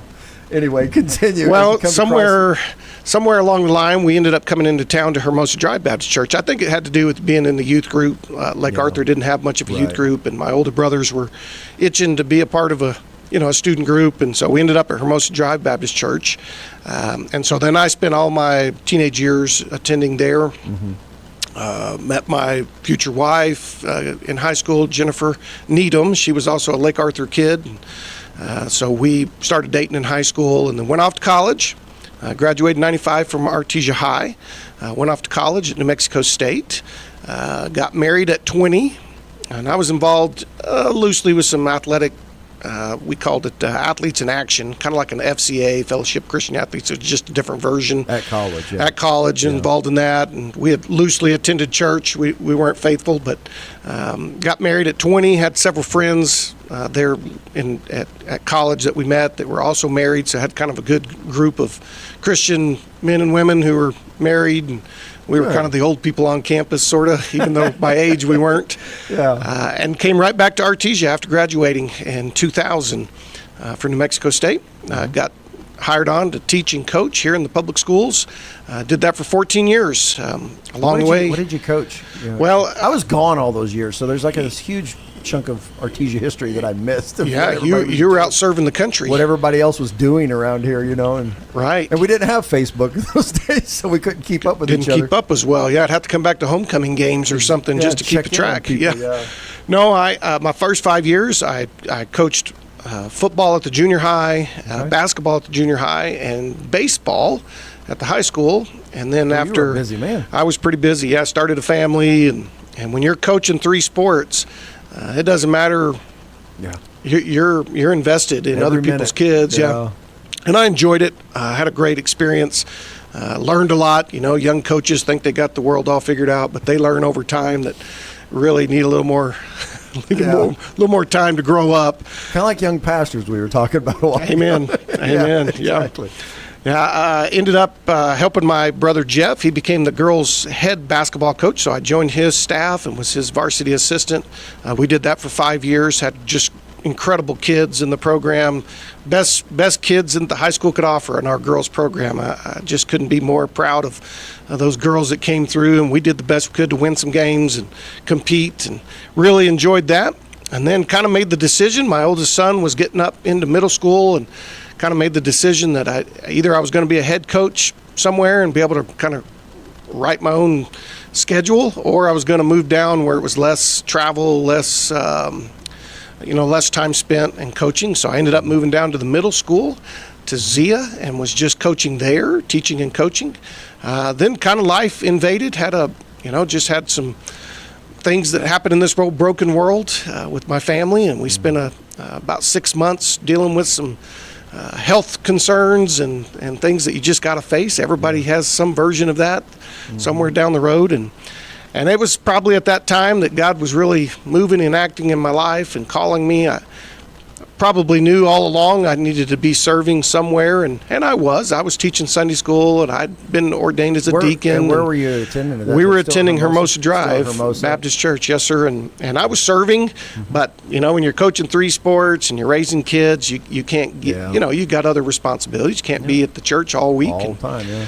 And so, but God had probably already put on my heart that at some point I needed to be more involved in ministry, and First Baptist actually called me somewhere along the line and said, hey, we have an opening for a guy that your name came up, and I visited with the pastor, Rick Sullivan, at the time. I said, I don't think it's for me. I'm helping my brother coach, and we've got big plans. And and then they called me a couple years later and had the same conversation. Hey, your name came up again. The position's open again. And I said, no. Now, was that for lead pastor, or was that for? It was just to be an associate pastor and okay. help with some recreation stuff and help with activities around the church. And the second time they called, I thought, well, what's got up to here? But I again said no. I think I'm gonna. At that point, I was thinking about being a head coach in the system, and I had applied for the head boys basketball job, and you're never certain if you're going to get those positions, but felt pretty confident I was the right candidate. And, we brought in the right people at the right time. Coach Montoya came in, Ike, and his family, and just incredible family in our community ever since. And it was the right decision. I was a little dejected, but again, being a younger coach who didn't have head coach experience, it was the right move by our district. I'm a hometown boy. Why is it not mine?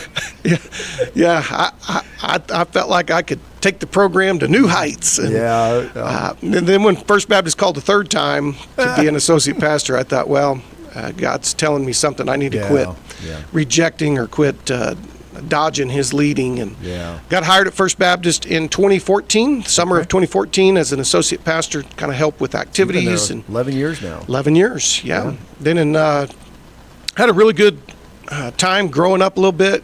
Went into seminary online. Was able to get my master's degree. The church helped me do that. That was important. Went to Southwestern. Okay. There in Fort Worth. And got my degree there. Master's in Theological Studies, and so not the full 96-hour degree, but that MDiv is a big road. Oh, it's a bear. Yeah. You're taking. So I did a Master of Arts in Christian Studies. There you go. From Southern. So okay. Yeah. So I had to go to Al Mohler School, man. Come on. You bet. Yeah. The Southern Baptist Seminary. Southern. I read all about it. Emphasize the. No, really enjoyed that. Learned a ton. You don't know what you don't know, and started learning some things that were really critical. Did you have the same? Let's see if you may or may not have had the same experience as I did. I spent most of my walk of faith, even as an adult, not seeing that there is a deep intellectual depth to our faith. Yeah. And it started to open up before seminary, but when I went to seminary, I was blown away. And I saw that, like, all knowledge, all history, all everything is tied to Christ in the church. You bet. And you're like, okay, man, I missed something for a long period of my life there. Well, a new appreciation, right, for theology, the study of God, the depth, and the academic side of it. You know, it's not just reading your Bible, but understanding genres of the literature of the Bible. Historical context. Historical context. Oh, yeah. Just incredible. The depth of study that's available. Yeah. And that so many people, you know, they're just not going to be able to spend the time, perhaps, that pastors can. Yeah. And which is a calling. And that's what our job is. Sure. Right? Bring all that and make it accessible. Make it accessible to people who are working full-time jobs, raising families, and called to ministry at their vocation, and called to ministry in their sphere of influence, where the pastor is called to ministry to the local body. You know, the body itself is out there doing the other, fulfilling the other callings for each individual and family. So, I was blown away at church history and systematic theology. I and love systematics. Now, I'm not the greatest student. I've never been one who enjoyed writing, 25-page papers and citing 50 sources, but I weathered through it. It was fun. It was enjoyable at the time. I look back now thinking, what was I doing? Spending 3-4 hours a day. You're like me, where we're still working full time while you were doing it. Right. Yeah. I still had duties and things that you had to take care of, plus a family. Yeah. On top of that, which lots of people face as they go back for, higher education or to continue their education. So I have appreciation for that. So when did you graduate seminary? Actually graduated in 2020. Same year as I did. Yeah, the spring. So how that was. Yeah, that was. Sat at home. I like, here's your diploma. It's in the mail. Yeah. Don't come on campus. Don't come up here. Don't show up. My oldest son graduated high school in 2020. So we were, we were big plans to have big graduation stuff, and all that got got shot down. Although we had a great 2020 for us, I'm a little embarrassed to say it, but it was a great time for my family. We got to just really pull tight and enjoy one another and cook every meal together, and no sports, no activities. Couldn't go to work. Working online. Got to spend every day, all day with my kids and my wife. We enjoy. I know that wasn't the same experience for a lot of people. It was a very difficult time for a lot of folks. They just lost so much of connection. And, but we weathered through it like everybody did. And in 2018, I was called to lead. Okay, so you were actually lead pastor before. Lead pastor. Okay. Yeah, and needed that seminary degree to help me. And I'm grateful I had plenty of good mentors going into that experience. And the church was going through some leadership shifts and changes, and First Baptist has had just a incredible history of ministry here in Artesia, and I'm honored to be a part of that. And they were gracious. The church was very gracious to me and my family, and love us and take care of us. And so we're doing ministry right here in Artesia. Who would have thought it? Now, when you were in high school, you guys were still at Hermosa, weren't you? We were. So you weren't coming over to us at Joe Byers and no, the big youth group in that day, No, I wasn't. I had good friends coming over here. Yeah, that's what I was. That's where I was at. It was the First Baptist in those days. Yeah, all through high school went there to your church. And, First Baptist was the church. Oh man, in Joe the was 90s. the man. He was the man.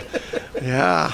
So awesome. Well, so then you've come in. So now you're at 7 years as lead pastor at the church, and you've grown. Your family's probably grown, I'm sure. And in the church, of course, it takes a shape, and that shape is constantly shifting. And so, but tell me a little bit about what it's meant to you as God's calling to pull you into that realm. What has changed in your mindset, your view of the world, just the view of your purpose of your life during that time? Well, obviously, when you get called into vocational ministry, full-time vocational ministry, your priorities significantly shift, and you take on the role of of pastor, of shepherd, you're now responsible for more than just kind of your small little circle. Yeah. The expectations that God has placed on the pastor is to shepherd his people, to feed them, to ensure that they're getting sound doctrine and that they're being taken care of spiritually. And then there's all the physical needs that come into play. And so your role really is enlarged, your circle is enlarged, and I felt the weight of that pretty early on. And as I was growing up as a teenager, I always felt like I had a calling to ensure that my friends and my peers were taken care of a little bit, and I felt like I had to be the guy that maybe didn't get to do some of the things other kids got to do and experience, and I needed to have the reputation that I could be somebody they could look to for some spiritual guidance, even though I was fairly immature at that time, but I still felt that burden, and so it was fascinating to then experience that in the form of leading a church, leading the body of Christ, the people, and I'm still growing in that. There are areas of my ministry where I'm weak, and sometimes I'm not faithful to complete, and there's other areas I've really stepped and found some really good footing and can lead in those areas, and I'm still growing and learning, and thankfully I've got a great church that rallies around me and my family, and so it's fun. I've heard a pastor call it like going to Disney World every day, right? Yeah. Leading God's people. There's roller coasters. Yeah. There's fascinating characters. Yeah. It's a lot of fun. Plunge tower. Yeah, the highs and the lows that come with ministry. But what a opportunity and responsibility. And I don't know. God will keep me in ministry my whole career. I don't know. I want to be faithful to wherever He's guiding me. Right now, it's leading First Baptist, and I want to be faithful to that. Amen. That's awesome. So, hey, let's go ahead and take a quick commercial break. When we come back, we'll shift to the church. We'll talk about it. Sounds good. With your Pecos Valley news updates, I'm Jared Cirillo. Artesia City Council this week, busy agenda. The council approved a land swap agreement with the school board. In the deal, the board will get property at Roberts Park for the site of a new school. And once the school is built, the existing Roselawn School property will then be given back to the city. After that, Mayor John Henry said he would like to have a discussion regarding motorized scooters in Artesia. He says citizens have complained to him about the safety concerns of the motorized scooters. No action was taken. Other council news, the city's infrastructure director says the 26th Street project is on track to be finished by the end of next month. The current phase is working on 26th from Grand to Washington. The next phase of the project will move to the area between Washington and Ray. And the council has also approved moving trick-or-treating in Artesia from October 31st to November 1st. This is due to the Bulldogs football game on Halloween. You're up to date. I'm Jared Cirillo. All across America, this is the Red Apple Audio Network's Market Report, sponsored by Abacus Global Management. Good morning. Wall Street may call a timeout to this year's stock rally, according to Bloomberg News, because some of the hottest stocks have been falling slightly now for a couple of days. A market analyst who said yesterday that the market wants to keep rising now says, well, maybe tech stocks are a little overpriced, and this might go on for a couple of days. But he says as it stands, the S&P 500 is still almost 3% higher for this month. Nexstar Media Group says it's evaluating whether to bring Jimmy Kimmel back to the local TV stations around the country that Nexstar owns. AutoZone's profits fell, but they say they'll keep opening new stores and AutoZone stock rose. T-Mobile, formerly Sprint, gave back some recent gains. T-Mobile's stock market value is now higher than Verizon's and AT&T's. CNBC says more Americans feel stuck in their job because hiring is slow, but Korn Ferry Recruiting says Gen Z workers are adaptable and tech-savvy, and that should help them in job searches. Sales of newly built homes rose, and Cotality property data says rents for single-family homes are rising more slowly and seem to be cooling off. With business, I'm Joe Connolly. This is the Red Apple Audio Network's Market Report, sponsored by Abacus Global Management. What if the future of finance wasn't built around averages, but around you? At Abacus Global Management, we're reshaping financial planning around the most personal data point, your lifespan. But it's more than just insight, it's control. As a technology-driven asset manager, we're empowering investors with an integrated system to take command of your time, your future, your financial destiny. This is a new era of investing. Take control at abacusgm.com. Hey everyone, with your Cowboys Report, I'm Christy Scales. Dak's blindside protector is left tackle Tyler Guyton, who Sunday goes against former teammate Micah Parsons. Guyton tells you about past practice drills against Micah right after this. I'm home. Hey, Mom, before you ask, I've done my homework and the dishwasher's unloaded. Nice. Hey, can you... Hey, hon, yes, I've got the finale ready to play. Here's your wine. Isn't it nice not having to ask? We think so. That's why if there's a network interruption, AT&T will proactively credit you for a full day of service. Guaranteed. Credit for fiber downtime lasting 20 minutes or more, or for wireless downtime lasting 60 minutes or more caused by a single incident impacting 10 or more towers. Restrictions and exclusions apply. See att.com/guarantee for details. A true Dallas Cowboys fan is there for the journey and the destination. This is the season to make your journey count by flying through McAllen International Airport, the South Texas airport of the Dallas Cowboys. Whether you're flying down for McAllen's award-winning fall and holiday festivals, or you're a South Texas fan flying up to cheer the Cowboys on, make your journey as satisfying as your destination at the South Texas airport of the Dallas Cowboys. McAllen International Airport, above, beyond, at McAllenAirport.com. A Cowboys offense that's third in the league in passing as well as total yards and has allowed just 5 sacks has a tough test Sunday night against a Packers defense that so far this year has allowed the fewest points, ranks third against the run, third in overall defense, and already has 10 sacks. And oh yeah, Micah Parsons will be motivated to show Jerry made a mistake in trading him. Cowboys left tackle Tyler Guyton will have his hands full with Micah, who Guyton says up until 4 weeks ago helped him every day at practice. He really did help me a lot, because I kind of looked up to him for guidance, and we battled a little bit. I mean, of course, it's a familiar feeling, but he's a special player. You know, things that you haven't seen on tape are going to jump out, and you got to be ready for everything. Kickoff Sunday night is 7:20 Central here on your radio home for the boys. With the Cowboys Report, I'm Christy Scales.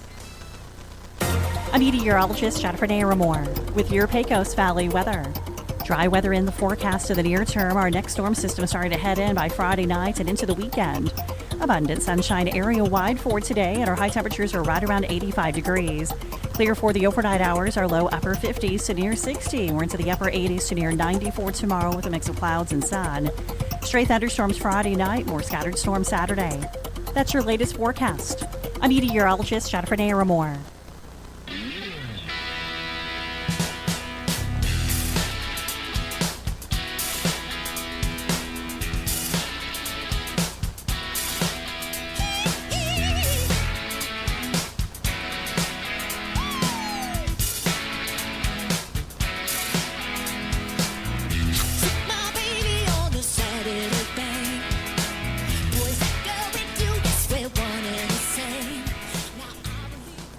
All right, welcome back, Artesia. Hey, we're still here with Ty Huntley. Oh, wow, all of a sudden your microphone is really making a lot of noise. There we go. I think I fixed it. All right.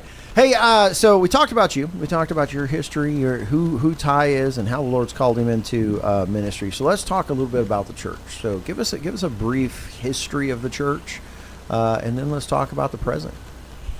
Well, as you remember, last September we celebrated 125 years as a congregation here in Artesia. And so we trace our kind of beginnings 120. Back. I was 120? 120. Seems like 125. Yeah. You're probably like me. You're already preparing for 125. Yeah, we go back to 1904 as a congregation, kind of sharing a building back then with some other so groups in town. Us. Yeah. So for people who might be interested, when the town was kind of come into fruition in the early 1900s, they had the Union Bible Study. And do you know where it was at? I don't remember. It was catty corner to your church. Yeah, it was a building. Rose Lawn and Grand is where that White House is at. There was apparently a building there. I don't think was that a house? I think we have a picture of it. Do you? Yeah. I'd love to get a picture of it because all of our churches started in the Union building. Bible Study. We all shared one thing. And then, as far as I can tell, and if someone's got some more history, man, we would love to have it. As far as I can tell, we were the snobs and we broke off first. So the Presbyterians actually, the Presbyterian Church in Roswell sponsored the Presbyterians that were in Artesia to break off and create a church. and that was in November of 1903. And then you guys broke from the Union Bible Study and constituted in 1904. Yeah. Yeah.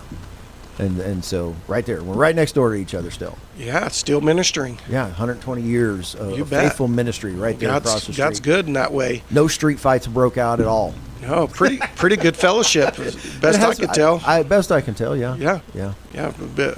Worked together over the years in different ways, and looking to do more of that in the future. Yeah, absolutely. Yes. Yeah. No, we went.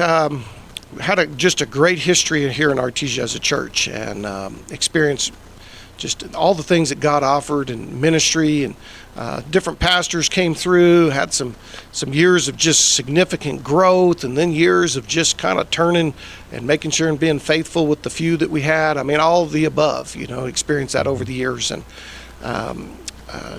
came into the kind of the 1990s really rolling in terms of attendance and growth. It was huge in the 90s. Yeah. The church really expanded, built our current building in the 1950s, but really didn't fill it up till 1980s going into the 90s, when we saw some rapid growth in terms of numbers, and some really good seasons there, good years. Then built what we call the TLC, the Total Life Center, in early 2000s. 2003, that was constructed.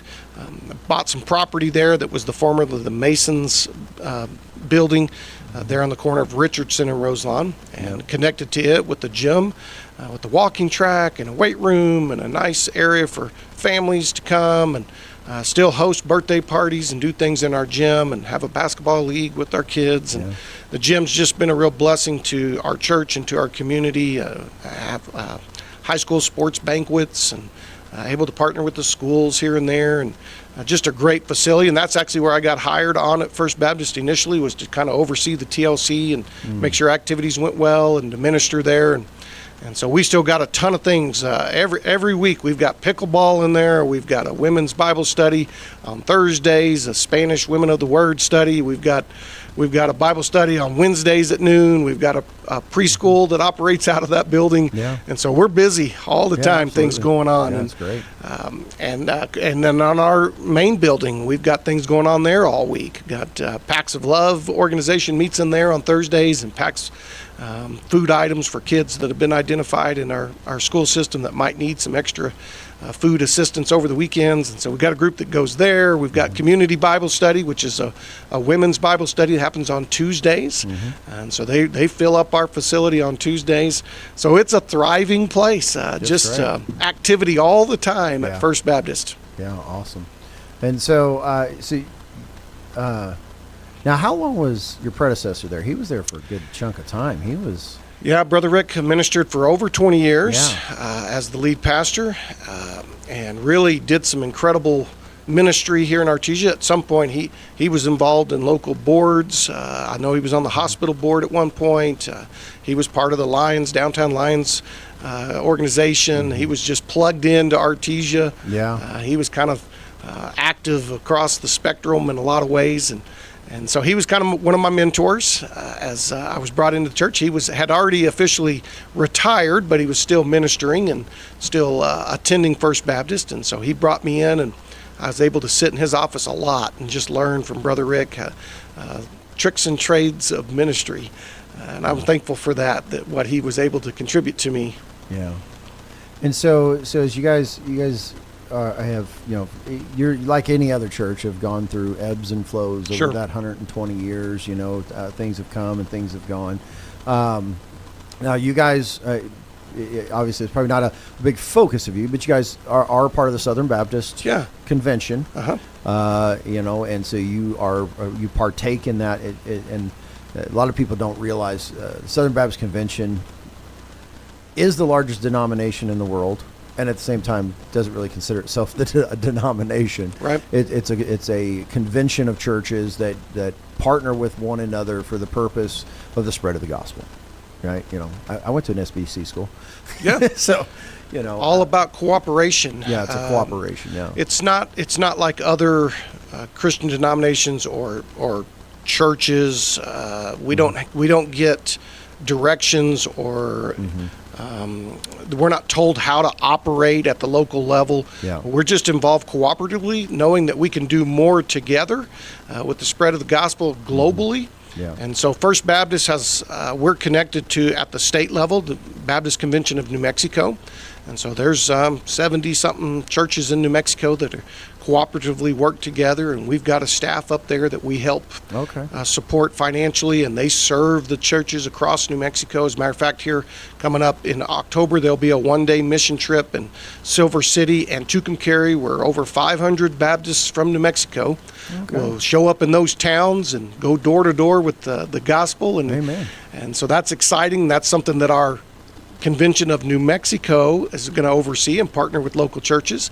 And then here within the Pecos Valley, we have an association, the Pecos Valley Baptist Association. And so I was wondering, is that, I see the building. Yeah. Is it an active organization? Very much so. Tied? And so all the Southern Baptist churches up and down the Pecos Valley, First Baptist Carlsbad, First Baptist Roswell, a lot of little small churches up and down the Pecos Valley Baptist, this area. We all join together and, again, support each other and serve. We've got the executive director of the Pecos Valley Baptist Association is actually a member at First Baptist Artesia, John Hines. Okay. And his wife, Marcia, she was a Jordan. She actually grew up in First Baptist Church Artesia. And they went off and pastored. And now John is back serving at our association. And Marcia is a worship leader. She's vocationally done that as well as just served. And so she's actually helping up and down the valley to lead worship for churches. And John preaches up and down the valley as churches need pastoral pulpit supply. So John steps in and leads. And then we combine and partner for mission efforts up and down the valley as well as around the world. We're involved right now through the Pecos Valley Baptist Association in South Africa, have a partnership there with a church in South Africa. And so different congregations up and down the Pecos Valley send missionaries overseas as we partner together. More recently, I got to go to South Africa with Andy Byers, Joe Byers' son. Yeah. Andy, who's a pastor up in Roswell, really? part of the association. And so we got to go together, and he took his daughter, and I got to take my sons, and it was a great trip to go and do ministry in South Africa cooperatively through our denomination, though like you said, it's not the same style as others. This is more about cooperatively working together, can do more together. Yeah, absolutely. So and if no one's studied Southern Baptist history, it's very, very interesting. Very much so. That was actually at Southern. It was one of the classes, like it was a standalone history class you had to take. I don't know if you guys did that at Southwestern, but like you had to walk through the whole formation of the Southern Baptist Church all the way through the seminary, all that stuff. And so it's a neat history to look at and understand. Oh, it's bumpy, like most church histories. It is very bumpy. We've got some seasons of our denomination that were not real pretty. But we've also got some just incredible stories of international missions and where that all formed, and then of course just North American efforts, and again the idea of cooperatively working together financially and through our other resources, people and efforts. Yeah, and it's a testament to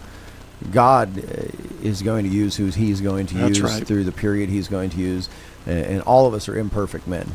There's not a perfect man that's ever stood behind a pulpit and preached a perfect gospel and preached a perfect perfect story.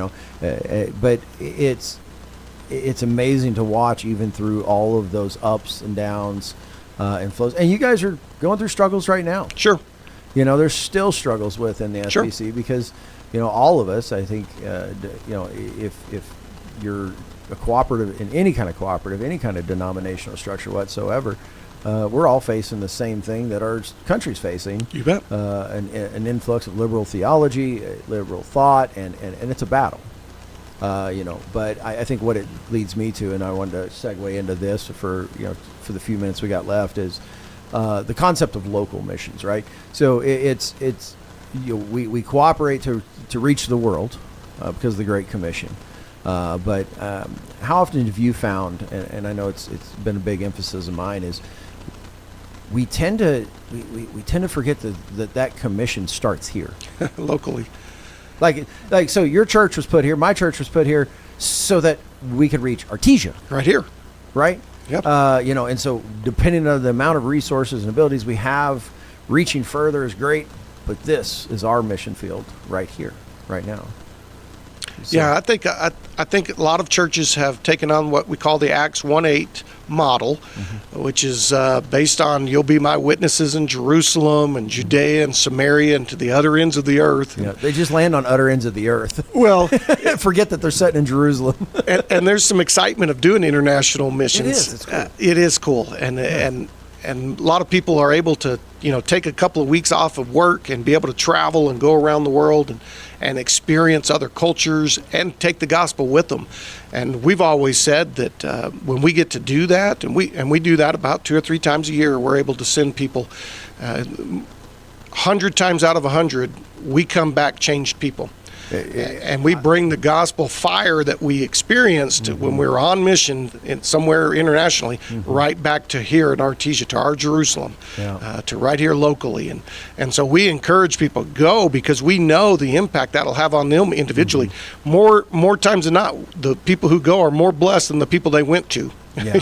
They come back changed and transformed. Absolutely. And so certainly right here in our little Jerusalem, our little area, we are actively involved, First Baptist, in various ministries, partnerships. We're partnered with Packs of Love to ensure that we're meeting some needs, just those hunger needs. We're partnered with Oasis Women's Services to help educate and bring spiritual component to families who are facing pregnancies, often unplanned, and the decisions that surround that. And so we're actively involved there financially, and we've got people who are involved serving there. So we're involved in some parachurch groups here locally that are serving and discipling and bringing the gospel to people outside of the church. Sometimes people are reluctant to come into that big building on the corner of Grand and Roselawn. It's intimidating. And so if they can find another avenue to reach, to connect with people of God and then hear the gospel, so we're involved in those efforts. We've got a small group of men that meet, weekly off campus. It's a little more unassuming and a little easier for somebody to maybe come and encounter the gospel. So we're involved in that, our own men serving in that way. And so these are all efforts to be involved locally.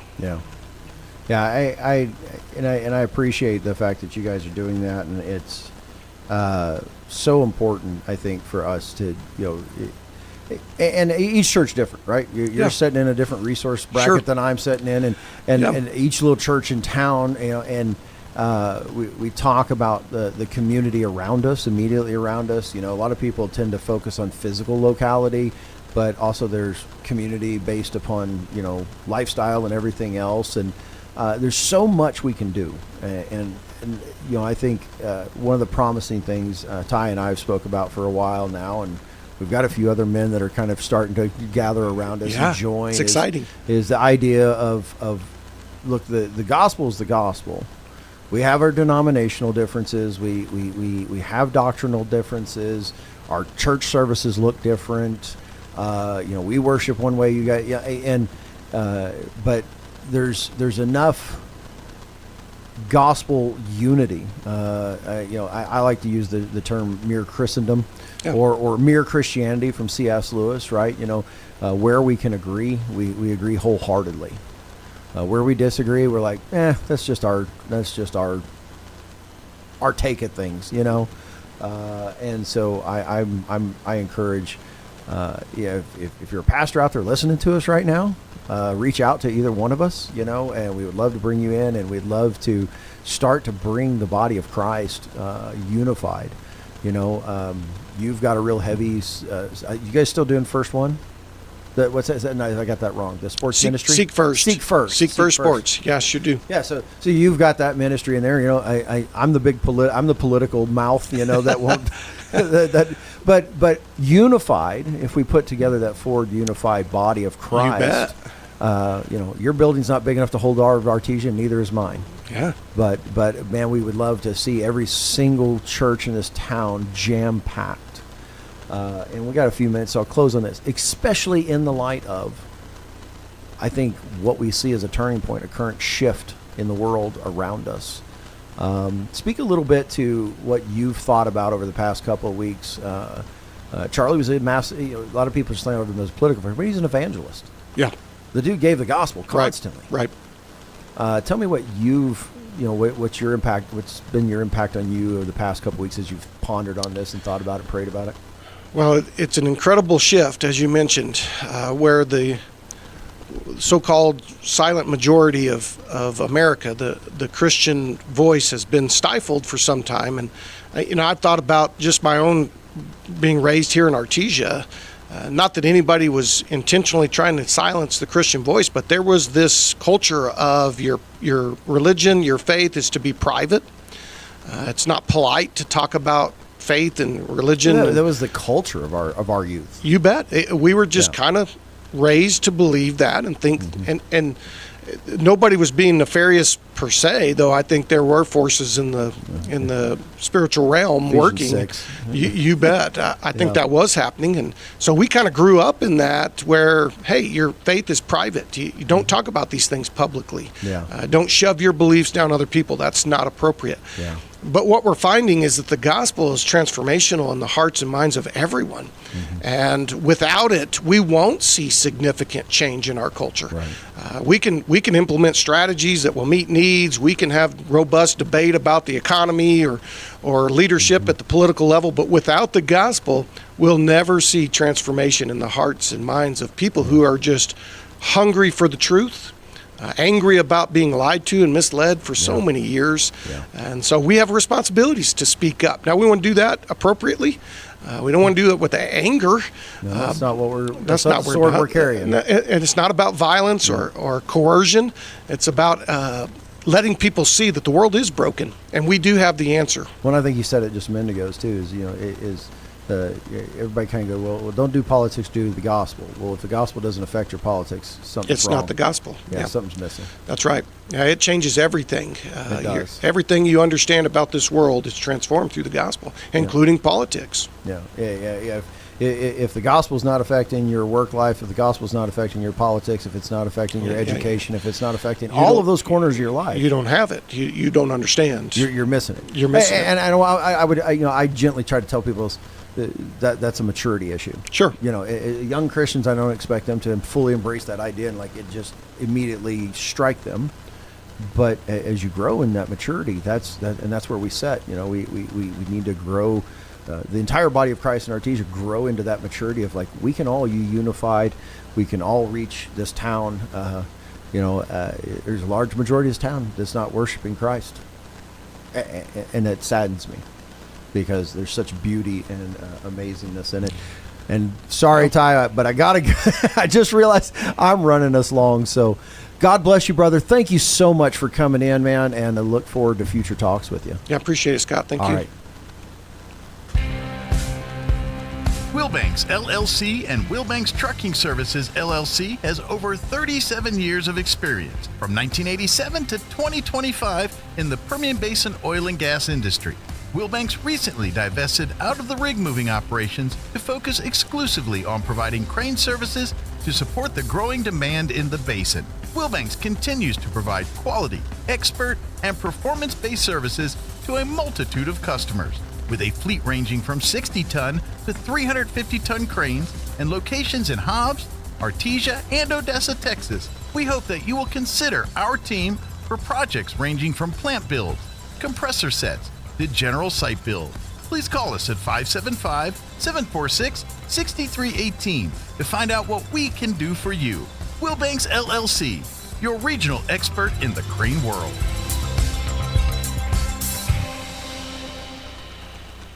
Innovation, service, integrity, and knowledge. J.S. Ward & Son Insurance Agency. Auto and home, life and health, personal and commercial. Bonds too, since 1925. We have the coverage for you. Innovation, service, integrity, and knowledge. J.S. Ward & Son Insurance Agency. Oh, man. What's wrong, honey?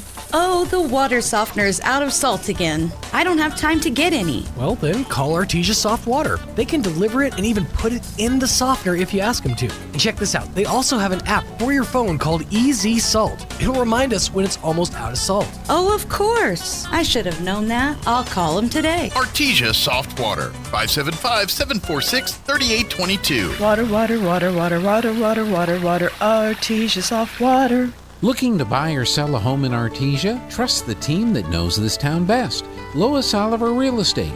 With years of local experience and a dedicated group of expert agents, we're here to guide you every step of the way. Whether you're finding the perfect place for your family or getting the best value when it's time to sell, Lois Oliver Real Estate is your hometown advantage. Visit LoisOliverRealEstate.com and let's get started today, because no one knows Artesia like we do, and we love it here. Attention small business owners. Tired of the hassle of managing IT? PVT Internet for Small Business is here to help. With our Smart Biz service and PVT Command Works app, you get business-grade internet and Wi-Fi without the hassle. Perfect for hospitality, retail, industrial, and professional services. Plus, our 24/7 customer support ensures you're never alone. Sign up today and let PVT Smart Biz handle the tech so you can focus on your business. Elevate your business with PVT Internet. Visit pvt.com or call 575-748-1241 to sign up now. This is KSVP and K229AS Artesia.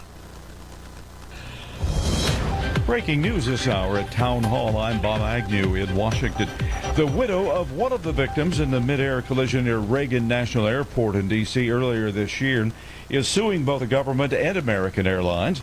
Attorney Bob Clifford says American had previous exposure to near misses at Reagan. They nevertheless allowed their customers to be exposed to the dangers associated with those near misses. More than 60 people died when American Flight 5342 was struck by a military helicopter January 29th. Some federal workers could find themselves out of a job for good if there's a government shutdown at the end of the month. Bracing for what Republicans have labeled the Schumer shutdown, the White House is now telling agencies to prepare for large-scale firings.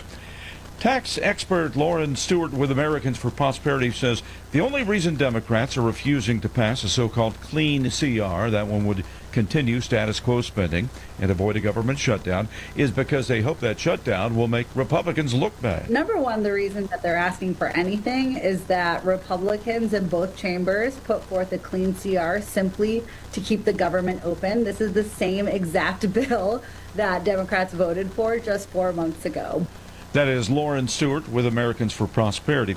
Did former National Security Advisor John Bolton have government papers in his possession in violation of the law? We get a closer look at that story from correspondent Donna Warder. According to court filings unsealed this week, multiple documents seized by federal agents from the office of former National Security Advisor John Bolton are labeled classified, confidential, and secret, and appear to be about weapons of mass destruction, national strategic communication, and the U.S. mission to the United Nations. Many of the documents contain partial or full redactions. And that report from correspondent Donna Warder. More from townhall.com. We hear the radio ads about the IRS. They tell you to be afraid, to be scared, and they try to frighten you into calling. I'm not here to do that. Tax Relief Advocates is different. TRA is here to tell you that if you owe money to the IRS, whether it's $5,000, $50,000, or $500,000, we have a solution. It doesn't matter if you're sitting in your car, at work, or with your kids. No matter where you are, call now. 800-583-0141. Don't lose hope. TRA can eliminate or reduce what you owe to the IRS. Generous programs are now available that can give you a fresh start. Our passion is taxes and helping individuals fix their IRS problems. We have over 1,000 5-star reviews on Google and an A+ with the Better Business Bureau. You don't need to be afraid of the IRS any longer. End your tax nightmare today by visiting us online at TRA.com or call 800-583-0141. That's 800-583-0141. Tax Relief Advocates. Real solutions for real people. The FBI has handed over a centuries-old map to Mexican officials. The map was found by a librarian in New Mexico. There was a special ceremony at the consulate in Albuquerque this week.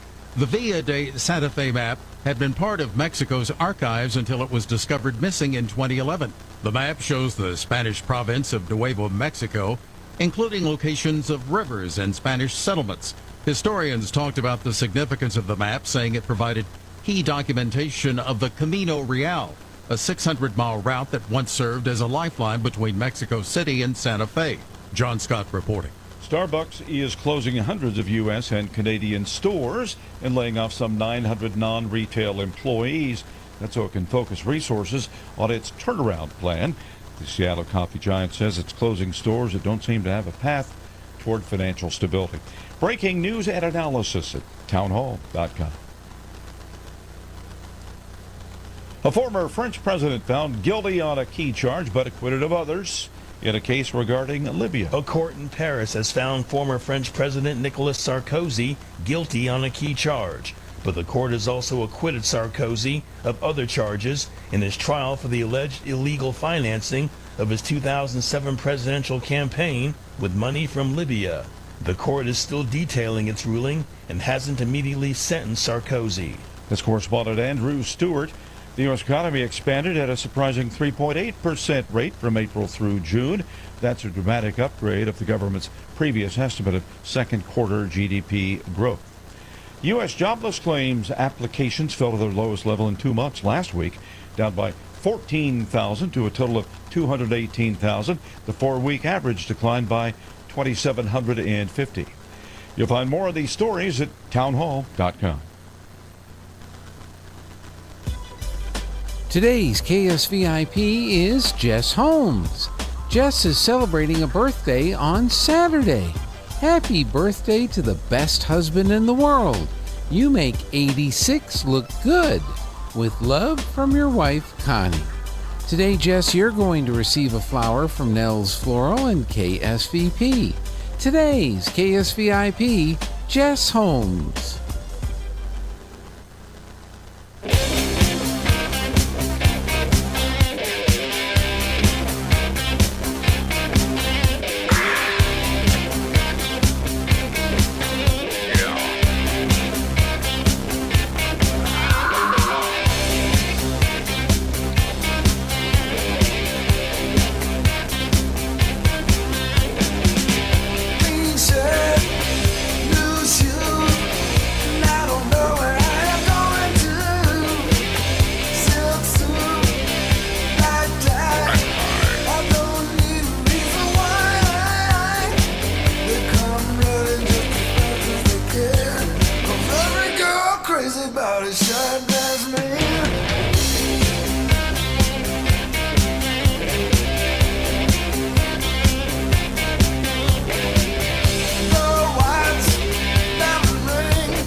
All right, welcome back, Artesia. Hey, we've got the Artesia Arts Council update, and joining us, and this is the first time I've had you on the radio, I believe. Yes. Miss Megan Martinez. How are you? Oh, grab that microphone and pull it up close. I guess you there we go. need that. Check. Yeah, you got to have it like really close so that it comes through clearly. So. No, I'm doing good. This morning I went and had my regular Kith and Kin latte and sat and had my little morning coffee meeting with all the men over there, Peyton and Jim and my mom. Oh, yeah, we had some great conversations this morning. The brain trust over there. You learn a lot if you just kind of sit back and listen in on what they're talking about. Yeah, the King's Court. Mm-hmm. Yes, that's exactly it.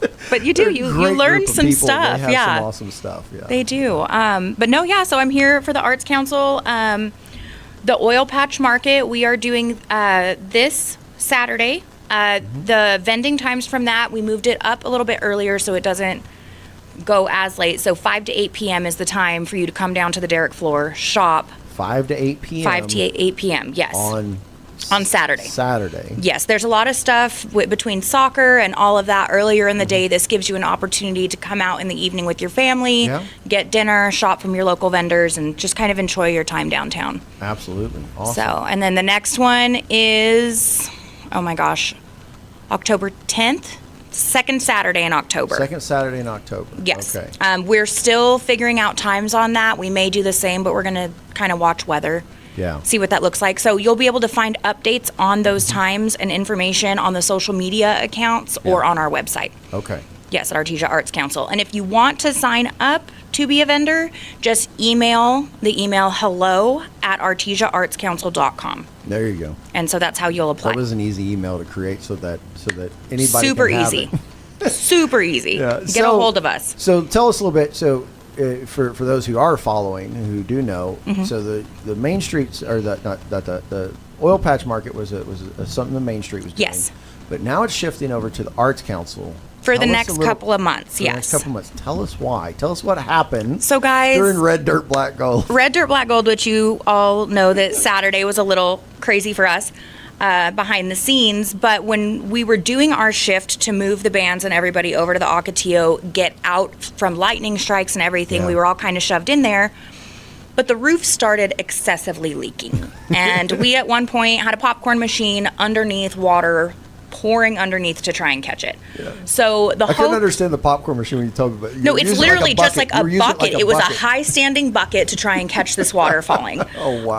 And so the thought was the Arts Council is going to take this over for this one and then the upcoming one, and the funds from that will go towards the Ocotillo repairs that need to be made. If for some reason insurance or whatever kind of gets weird, you just never know with that stuff. So the hope is just to support the Ocotillo and fundraise.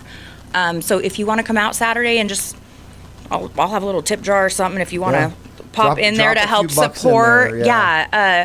They're really pivotal in the community right now, especially, the city is working on the movie theater, but they're who provide the entertainment. And that's where we're taking our families, and you want to try and support that as much as possible. So that's kind of the thought between it being moved over there for the next couple. So go buy tickets. Go buy tickets. Money. We have things coming up. Come to the oil mart or to the oil patch market. Come spend 60 to 70% of what you spend locally stays local. Yeah. So it's huge for the community to do that. It doesn't go to your big box stores. It goes to your mom and pops and your people who sponsor your kids' sports teams. Yeah, so exactly. Just come out and enjoy. And we always have a great time at the markets. It's super fun. Yeah, oil patch market is fun. Yes, man. it's and super fun.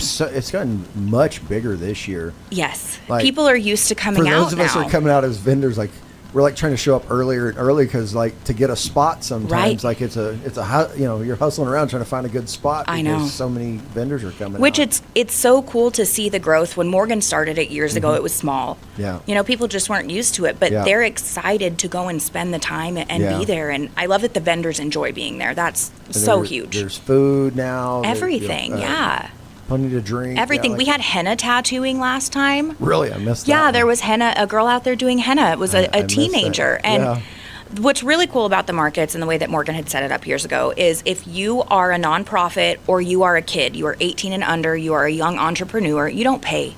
Yeah. We're trying to help these young kids build up, become an entrepreneur, stay in town, build a business. Yeah. In the hopes that happens. Yeah, absolutely. So encouraging that young capitalism. Exactly. And we have a couple kids who, their first time they did great, but now they're making money. Good. And they're excited to be there. That's awesome. We'll take it. Okay. So come down, hang out with us for sure. So oil patch market this weekend. This Saturday. Yes. And then next up. So next up, I have a list. I was sent a list. Got a list.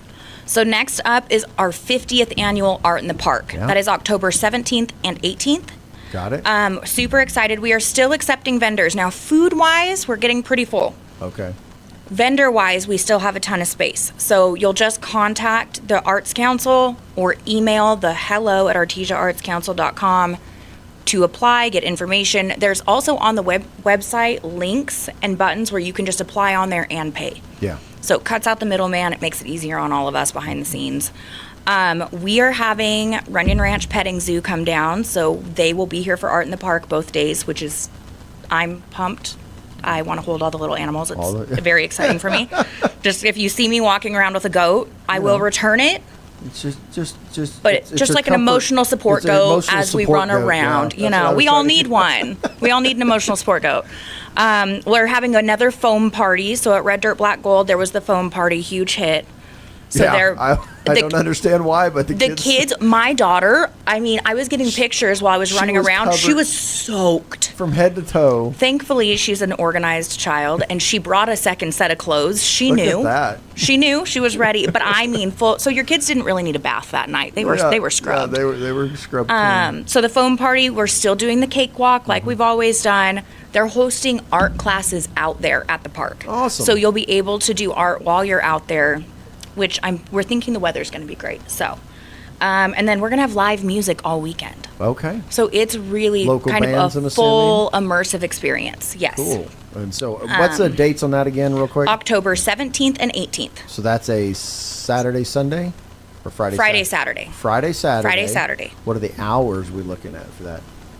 Good question. Good I don't question. have that off the top of my head. That is on the website, though. Just Okay. ArtesiaArtsCouncil.com. refer to the website or the Facebook page. There you go. We have all the info Check there. all that out. After that, at the Ocotillo is the Dixieland Jazz Concert. Okay. So that is October the 22nd. Okay. So that will be inside the Ocotillo. So live music. I'm really excited about that. Very like Cajun-y. Yeah. I was throwing the idea out there. If somebody wants to go do a crab boil, I'd really appreciate cracking crab legs while the music's happening. I want immersive, you know? Well, now if you want to be really authentic, we need to get crawdads. I'll take that too. Let's do a crawfish boil. I'm here for it. And then after that, Balloons and Tunes is coming up. So that is November 7th. We're going to have a comedian at the Ocotillo to kind of kick it off. And then November 8th is Balloons, Bands, and Brews. Yeah. So that is where we do the, what do we call it? The glow, the balloon glow. Balloon Remember, glow. cheerleaders we're go moving out. That's a Saturday night this year. Yes. After the first flight in the morning, then that evening will be balloon glow. Yes, and we'll have the live music. So food. We have a few drinks. bands from Red Dirt that they actually requested they want to come back and play for that. So we're really excited. We're working on locking them in right now. Yeah. But having the comedian to kick it off, balloons, the glow that the comedian's night. Friday night, right? Correct. Yes, at the Ocotillo. At the So Ocotillo. he'll be there, and then that's kind of, we have some other things lined up for the end of the year, but that gets us through October. So you probably may not know the answer to this, but one of my things with Jessica all the time is this comedian show family friendly? Yes. Okay, so this is a family friendly comedian. Yes. From what I am understanding, he is super funny and also family friendly. Yeah, we have to put the adults only label or family friendly label on them. So yeah, explicit content like the CDs on that corner, you know. Oh yeah, absolutely. So that's exciting. So it is you guys exciting. got quite a bit coming up. They've this fall. really, Jess and her board have worked really, really hard to bring some exciting new things downtown. A lot of quality entertainment. I mean, their street dance that they did was fantastic. Yeah. A few months ago, that was a huge hit. Yeah. So they're working on kind of getting it more rounded out for all age groups, which I think they've been really successful at. Good. Yeah. So it's exciting. Let's see. You guys got all of that coming up. When does the movies? Did she tell you?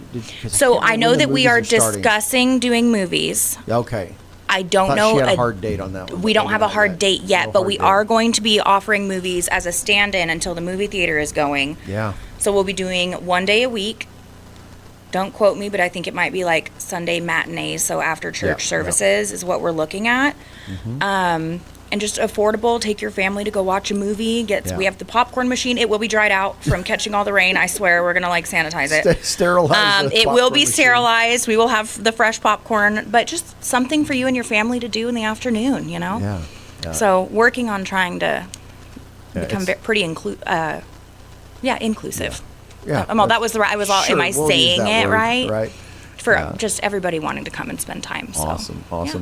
And so if anybody wants to get involved, you can go to all the tickets, all the information. They do a phenomenal job on the website, ArtesiaArtsCouncil.com. Yes. Or you can call the Ocotillo. The ladies are there from 10 to 2, I think. Normally, yes. Sometimes you get lucky. It may be 9. Yeah, maybe. Depending on kid drop off and we're all moms and just trying to do our best. We're spread thin. We're trying to work and, spread joy, so. All the things. Yeah, you're trying to work, PTO, you're involved. We all are also super heavily volunteer-based. So we do need hands. If you'd like to help us at Art in the Park and you want to volunteer, please call down. we need hands and feet for sure. Yeah. And Megan's a lot like our family. Like, she's in the middle of everything. Everything. Well, yeah, that's why I'm like, they're all, what are you here for today? Like, well, it's Arts Council today, but it could be just- something else next week. Exactly. Just throw me in. I have some information. Yeah, she's got good ideas. I do have good great ideas. You know, throw them out there. So may as well. Awesome. Yeah. So and once again, damage to the roof, ladies and gentlemen. So there's going to be some fundraising needed. There here, will be so- fundraising. Yes, we've been fundraising. I don't know if you had seen where a while back we were selling light bulbs. Yeah, the bulbs for the new sign out front. For the new sign out front, the sign company that we had, from what I understand, they are no more, and so we can't get it serviced. So we are fundraising. We're selling light bulbs to help fund the new marquee sign. Yeah. Praying that we get that done soon. Yeah. So you can also buy a light bulb. Yeah. And another way you can help is jump on and buy a season pass. Yes, there's a bunch of options. They started in June, so go get it now, so it'll carry through as far as you can to next June. Yep. Get your golden ticket for $500. And they have attend all lower the shows affordable options too. We understand. I was just thinking the big one, but yeah. They restructured this last year on how they were doing their memberships, so that families could afford to do it, and it really does save you money, especially if you want things to do. I know we hear that there's not stuff going on in town, but you just kind of have to plug yourself in. Yeah, absolutely. So. All right. Megan, thank you so much. Thanks for having me. Pleasure seeing you this morning. Thanks so for giving good to us see an you update, too. and we will talk to you next time. All right, sounds good. Thank you. I'm meteorologist Jennifer Naramore with your Pecos Valley weather. Dry weather in the forecast of the near term. Our next storm system starting to head in by Friday night and into the weekend. Abundant sunshine area-wide for today, and our high temperatures are right around 85 degrees. Clear for the overnight hours, our low upper 50s to near 60. We're into the upper 80s to near 94 tomorrow with a mix of clouds and sun. Stray thunderstorms Friday night, more scattered storms Saturday. That's your latest forecast. I'm meteorologist Jennifer Naramore. Coach, question for you over here. Coach, can you talk about the latest trade rumors? Absolutely. Right now, you can get big money for your trade at Roswell Ford. Start your season with a win at Roswell Ford. Right now, we need trades. So if you're making payments on your current vehicle and want out early, Roswell Ford will do whatever it takes to help you escape from your trade. Even if you owe thousands more than it's worth, regardless of make, miles, or condition. With 0% APR and no payments for 90 days. Worried about your credit? Don't sweat it. Roswell Ford has partnered with more aggressive lenders who will push to approve your credit with great terms, with good credit, no credit, or even if your credit is less than perfect. All roads lead to huge American-made savings, more for your trade, and a better buying experience. Get on board at Roswell Ford, 821 North Main Street in beautiful Roswell. Call 575-623-3673 or online at roswellford.com. 0 APR for 48 months is $20.83 per thousand finance. Interest accrues from date of sale, subject to lender approval on select vehicles. Offers not combined. Joshua tells us in Joshua 24, he asked the question, who do you serve? It's out of fear for the Lord and to serve him in sincerity and faithfulness that Joshua gets to making these comments. But he asked the question, are you going to serve the gods your father served or the gods of the Amorites? Or are you going to be like Joshua and be able to make the comment that as for me and my house, we will serve the Lord? I know that we don't serve other gods like what they're saying here in this passage, but what do we spend our time doing? Is it something that it's always about me and about how I'm to live, whether it's at work or school or at worship or here, there, or wherever? Or is it really that I need to serve God and serve God alone? See, that's how we should have the attitude of life, is what am I doing to show Him, to show God to the people around me? Can you make the statement from Joshua that as for me and my house, we will serve the Lord? If you struggle with that or anything else, come visit us at the Hermosa Church of Christ.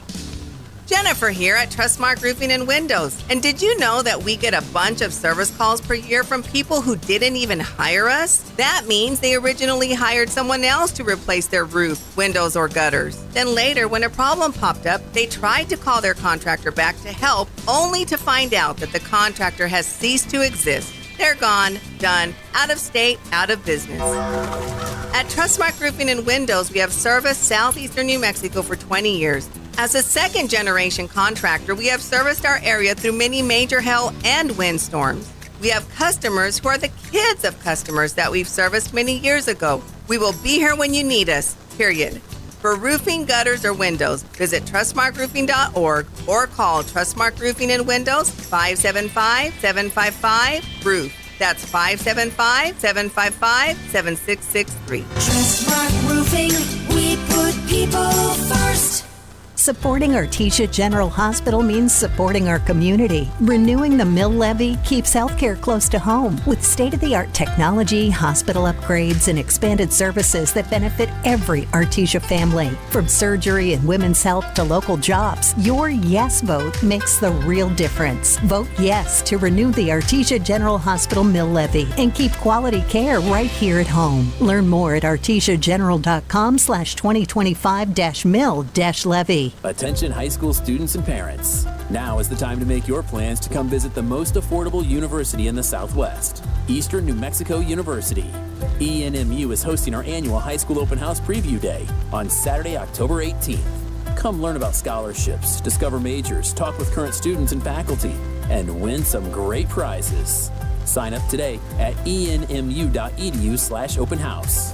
Eastern New Mexico University. Student success. That's what we're about.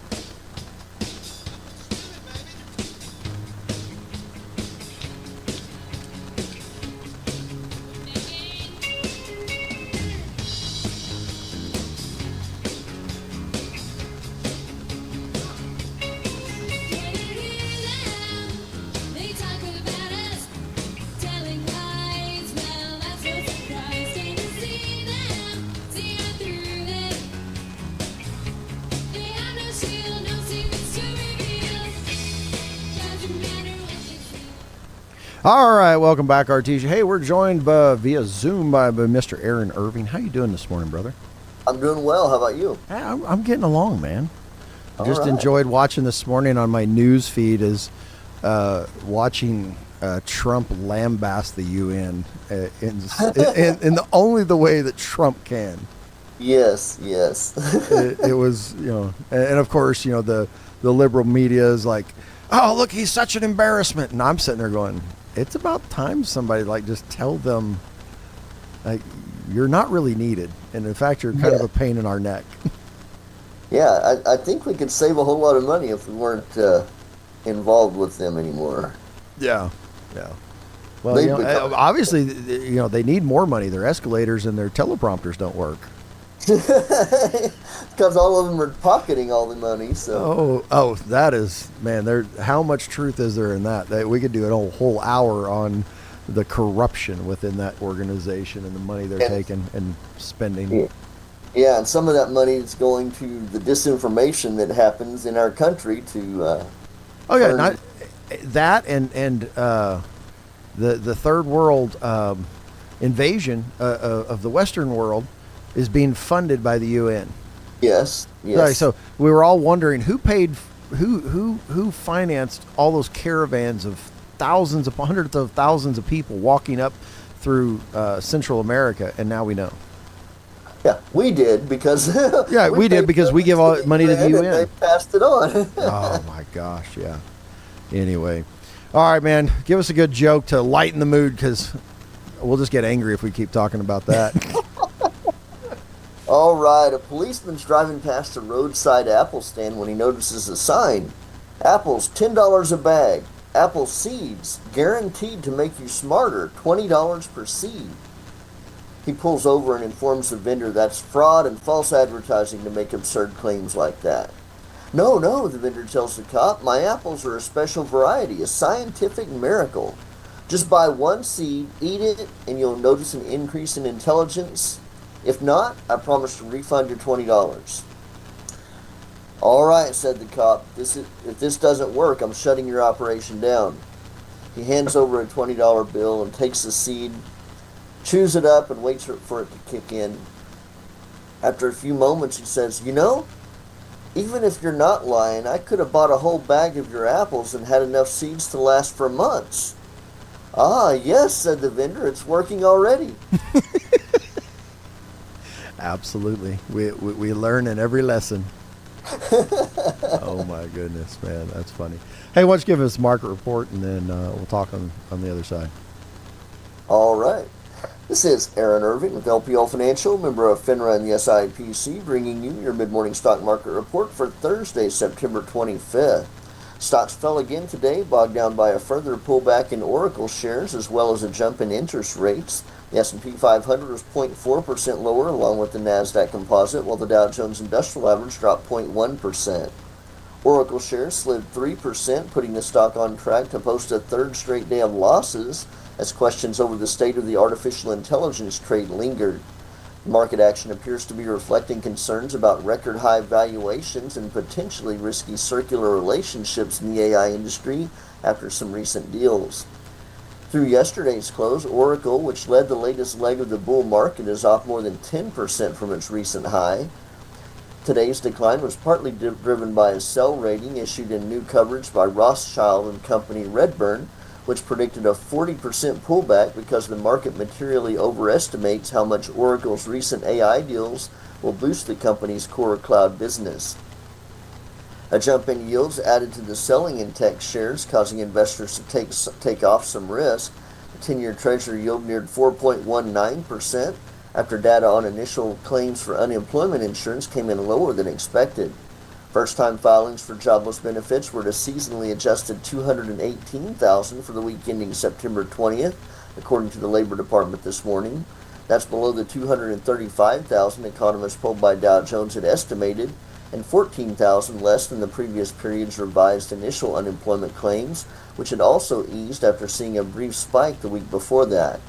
The solid jobs data, as well as the strong upward revision in second quarter gross domestic product of 3.8%, which could mean the Federal Reserve hesitates before cutting rates again, undermining a key catalyst for the bulls.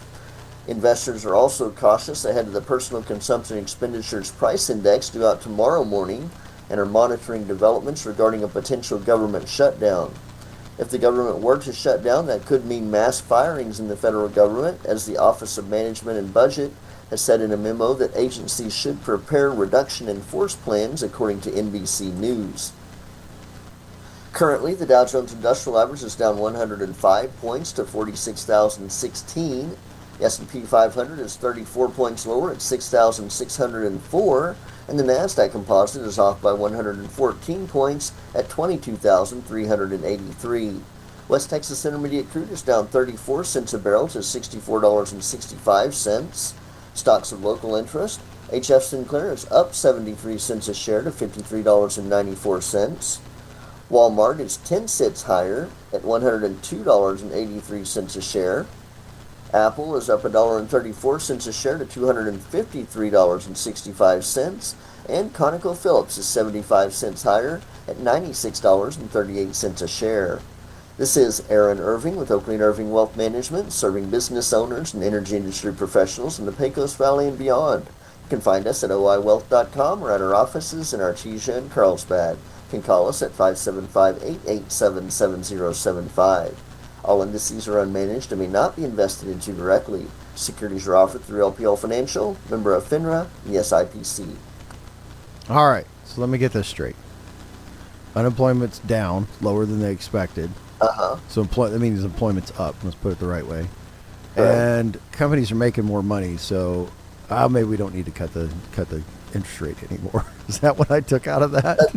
That's what they're afraid of, yes. Because the unemployment is down and GDP is up, that kind of takes away some need to lower interest Oh, rates. my word, man. These guys they anger me. So, I know you're not like a social media guy as much as I am, but I don't know, something's shifted in X, and it's turned back into Twitter, and all I get is liberal nonsense now. Oh, really? Oh, yeah, it's driving me crazy. It's driving me nuts. And so, but one of the things I keep seeing over and over now is prices are higher, inflation's going through the roof, and all of that. I'm like, where are they getting this from?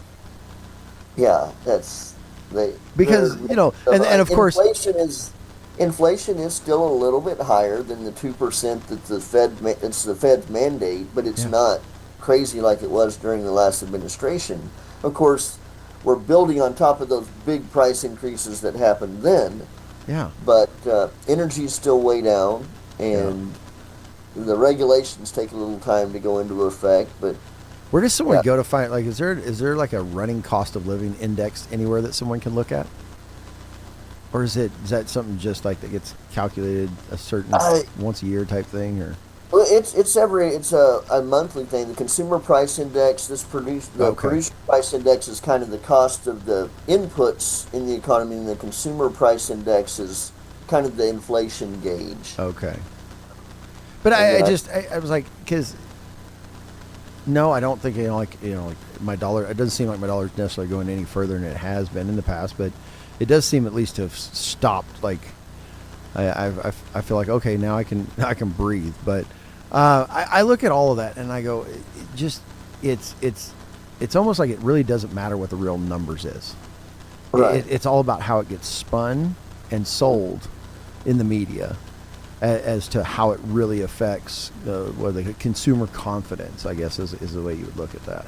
Yeah. And I think enough of the market and enough of the people out there can see through a lot of that. Yeah. So it's better. But yeah, the media still hasn't learned the lesson. They're still trying to push everything down, put negative spins on everything, and it's just the way it is. And it's mind-boggling, frustrating, and it's got to affect your industry because when people don't have extra income or extra money, they're not investing. The real recessions and things like that, actually, they do affect the industry. Yeah. But a lot of the actual industry is in the real data rather than what the media says about the data. So that's good. So what did you think of Trump's speech at the UN? I heard a lot of snippets from the Not the Bee, but I liked those. From Not the Bee, I love that. If you guys don't know what we're talking about, Not the Bee is hilarious. It tells you stories that seem like they'd be satire, but they're actually real life. They're actually real, yes. Yeah. But yeah, talking about the calling down Europe on the unfettered immigration and how it's tearing up their society, which the citizens in Europe know that. That's why they're protesting. Yeah. They're getting arrested for it. Yeah. But and then the Green New Scam, he's saying truth to those power people. And yeah, I was really glad that he just came out on the whole green energy thing and said, this is a worldwide scam and all of you have fell for it. Yes. It makes, he basically, oil is king. Like we need fossil fuels, if you want to develop the other stuff on the side, great. But what do you call it? Like the ugly stepchild of energy production, I think is what he called wind and solar. Right. Yeah, nuclear is good too. He did talk good about nuclear. So afraid of it after 3 Mile Island. Yeah. Yeah, but yeah, I think if his influence can do anything, if he can get the worldwide mindset to shift on energy production, it would be life altering. Yes, for the world. For the world. Yeah, and he pointed out that the whole green new thing. Everybody who went green, where do they buy all their windmills and all that stuff from? China. And what's China doing? Building coal plant after coal plant after coal plant. Burning coal like there's no tomorrow. To do what? Build stupid windmills for Americans. Like if you can't see through that and know that you're getting scammed on a massive scale, all the way to the bank, and they have been for years. Yeah. Oh yeah, it's a the truth of it. What lies behind it is a socialistic shift of well, they're oppressed. They have people living in squalor and all this and that, and so they need more money. So we're going to take money from the rich people and give it over to China because they can build as many coal plants as they need because they need it. But we can survive on wind and solar. No, we can't. Biggest nonsense I've ever heard. It hurts the third world countries too because some of those places are just now getting power and running water, and you do this Green New Scam stuff and they get put back because they can't have power because that's against the rules. You got to have green power, which is more expensive, harder to get. Yeah. And if and we don't experience it here, but go live in California, and they're trying to shift everything over to this green energy nonsense. They shut down a nuclear plant there just north of Camp Pendleton. They shut it down. They shift everything over there, and now the power outages or brownouts and all that are ridiculous. Oh yeah. It's miserable to live in that kind of condition. So, anyway, man, good chat. I appreciate you, man, and I you know what? We get to see each other every day next week. That's right. That's right. I've got the whole show. I got to come up with some stuff to talk about. Dean's going to be up on the trains. That's right. It's easy when it's only 2 days a week. You got 5 days a week to fill. You're like, I got to come up with some stuff. All right, man. I appreciate you, and you have a good day, and we'll talk to you later. All right, you do the same. God bless, man. See you. With your Pecos Valley news updates, I'm Jared Cirillo. Artesia City Council this week, busy agenda. The council approved a land swap agreement with the school board. In the deal, the board will get property at Roberts Park for the site of a new school. And once the school is built, the existing Roselawn School property will then be given back to the city. After that, Mayor John Henry said he would like to have a discussion regarding motorized scooters in Artesia. He says citizens have complained to him about the safety concerns of the motorized scooters. No action was taken. Other council news, the city's infrastructure director says the 26th Street project is on track to be finished by the end of next month. The current phase is working on 26th from Grand to Washington. The next phase of the project will move to the area between Washington and Ray. And the council has also approved moving trick-or-treating in Artesia from October 31st to November 1st. This is due to the Bulldogs football game on Halloween. You're up to date. I'm Jared Cirillo. It's time for the Eddy County Sports Report. Well, Artesia is no longer in a district other than football with Roswell High, but that doesn't mean they can't have some pretty good matches in other sports. And they did. On Tuesday night, girls soccer, Artesia nips Roswell at home by a score of 1-0. The Lady Bulldogs are now 11-3 on the season. Roswell is 8-6. Artesia has won 3 straight, and they will be playing at Goddard, district opener for the Bulldogs Saturday at noon. Meanwhile, Carlsbad fought Lovington Tuesday night to a 0-0 draw after 4 scoreless overtimes, and of course the regular time was scoreless as well. Carlsbad had lost 7 straight entering that, so at least it's something. That's not a loss. They'll play at Clovis to start the district schedule next Tuesday. The Sports Report brought to you by DSI. Call DSI for all of your office technology needs. I'm Eric Butler at KSVP Radio AM 990. Turn up your radio. Here's the Sean Hannity Morning Minute. These politically motivated acts of violence have got to stop. I don't think there's any denying anymore, and I'm not blaming. You blame the shooter. I'm not going to take the ridiculous liberal argument and say that words cause... The words are having an impact. We found anti-ICE messages on the shooter's rounds. At least 3 people shot, 1 killed in this shooting this morning. And the FBI says they are investigating this incident as a targeted attack against ICE. There has been a 1,000% increase in threats against ICE agents around the country. Check out the Sean Hannity radio show later today, right here. It was nearly 2 years ago that terrorists murdered more than 1,200 innocent Israelis, took 250 hostages, murder, rape, kidnapping, torture, even beheading. Today it seems as if the cries of the dead and the dying have been drowned out, and yet as the world may look away, light is shining in this darkness, and it is a movement of love and support for the good people of Israel. It's called the Flags of Fellowship.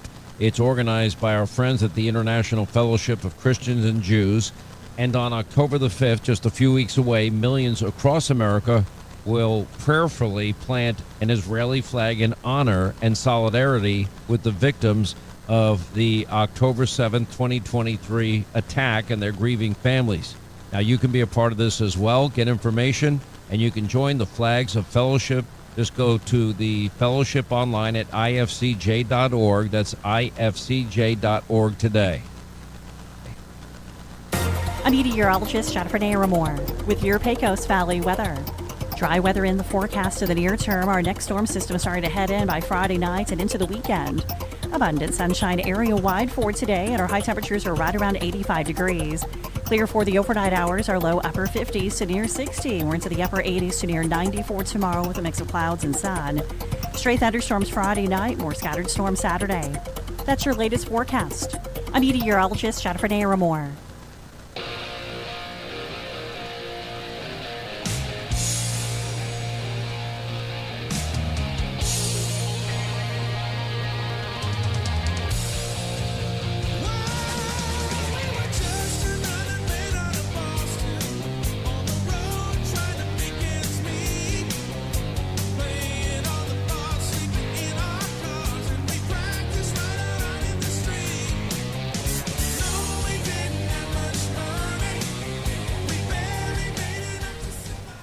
All right, welcome back, Artesia. Hey, we got a few minutes for close out the show. Don't have anybody in, so I want to go back to where I started the show, back in Proverbs 18, talking about discourse, right?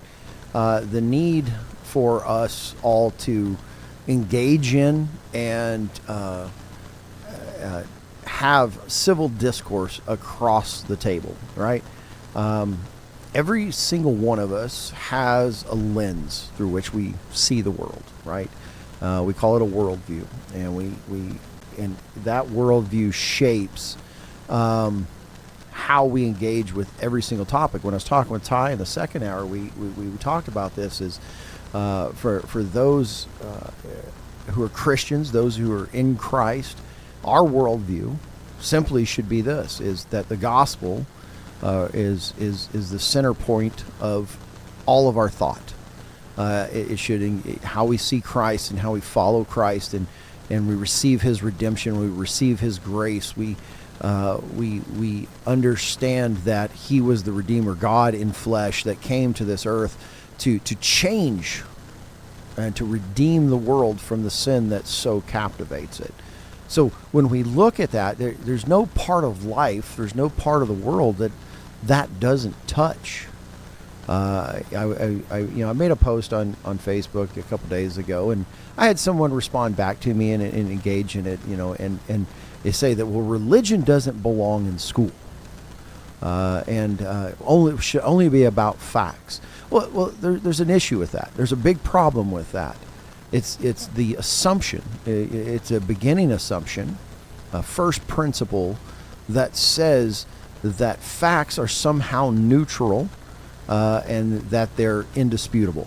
But what underlies that, and the struggle with that is, and the problem is, without understanding where this world came from, why it exists, and what the purpose of it is ongoing, you can't say what is fact and what is not, because every fact comes down to this: is it true or is it not? And if it is truth, in what basis, what makes it true? Is it because someone observed it and wrote it down in a document, and now it's in public school books, and so that makes it fact? And the other thing is, are facts in any way, shape, or form neutral? Are they morally neutral? Every fact that we teach, we have to determine, is this a good thing or a bad thing? Case in point, slavery, right? If we had an education system that only taught facts, then your entire education about slavery in America would simply be when it began, when it ended, and the fact that it happened. There could be absolutely no discussion over whether it was good or bad without being able to define the morality of it. And how do we define morality without God? How does one define what is good and what is bad unless there is a objective truth to goodness and objective truth to evil? If you can't determine in that, so what are your options left? If of course, from a Christian understanding, from a reality of that, is God determines and God says what is good and what is evil. He's the lawgiver. He determines that, and we from that draw our understanding of good and evil. Without a God, if there's not a God above us, if there's not a God over everything, then what are you left with? Who determines good and evil? Well, most people would say, well, it's culturally accepted, or it's the gathering of people. Artesia decides what's good for Artesia as a collective. Okay, well, that doesn't make sense, because then you look at slavery, you could never say slavery was actually bad if you did that. Because at the time, the society at that time accepted it. So you would have to say it was not objectively bad at that time. It is now, because we've decided otherwise. But, if we make truth and reality a subjective principle, if we took it and we said, then you couldn't say the Holocaust was bad. You couldn't even say that life and death is bad, right? But you can't define those things unless there's an absolute truth that underlies them. And so when we sit in this place, and we're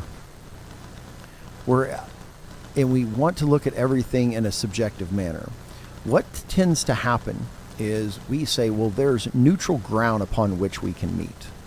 Well, this is neutral territory. It doesn't deal with good and bad. And if we're to say that all education should just be facts, and you say, well, we're just going to teach those facts that are neutral and absent of a moral certainty, you're left with nothing. Well, some people would go, well, wait a minute, what about mathematics? 1 + 1 equals 2, no, whether or not you believe in God. Well, I challenge you on this.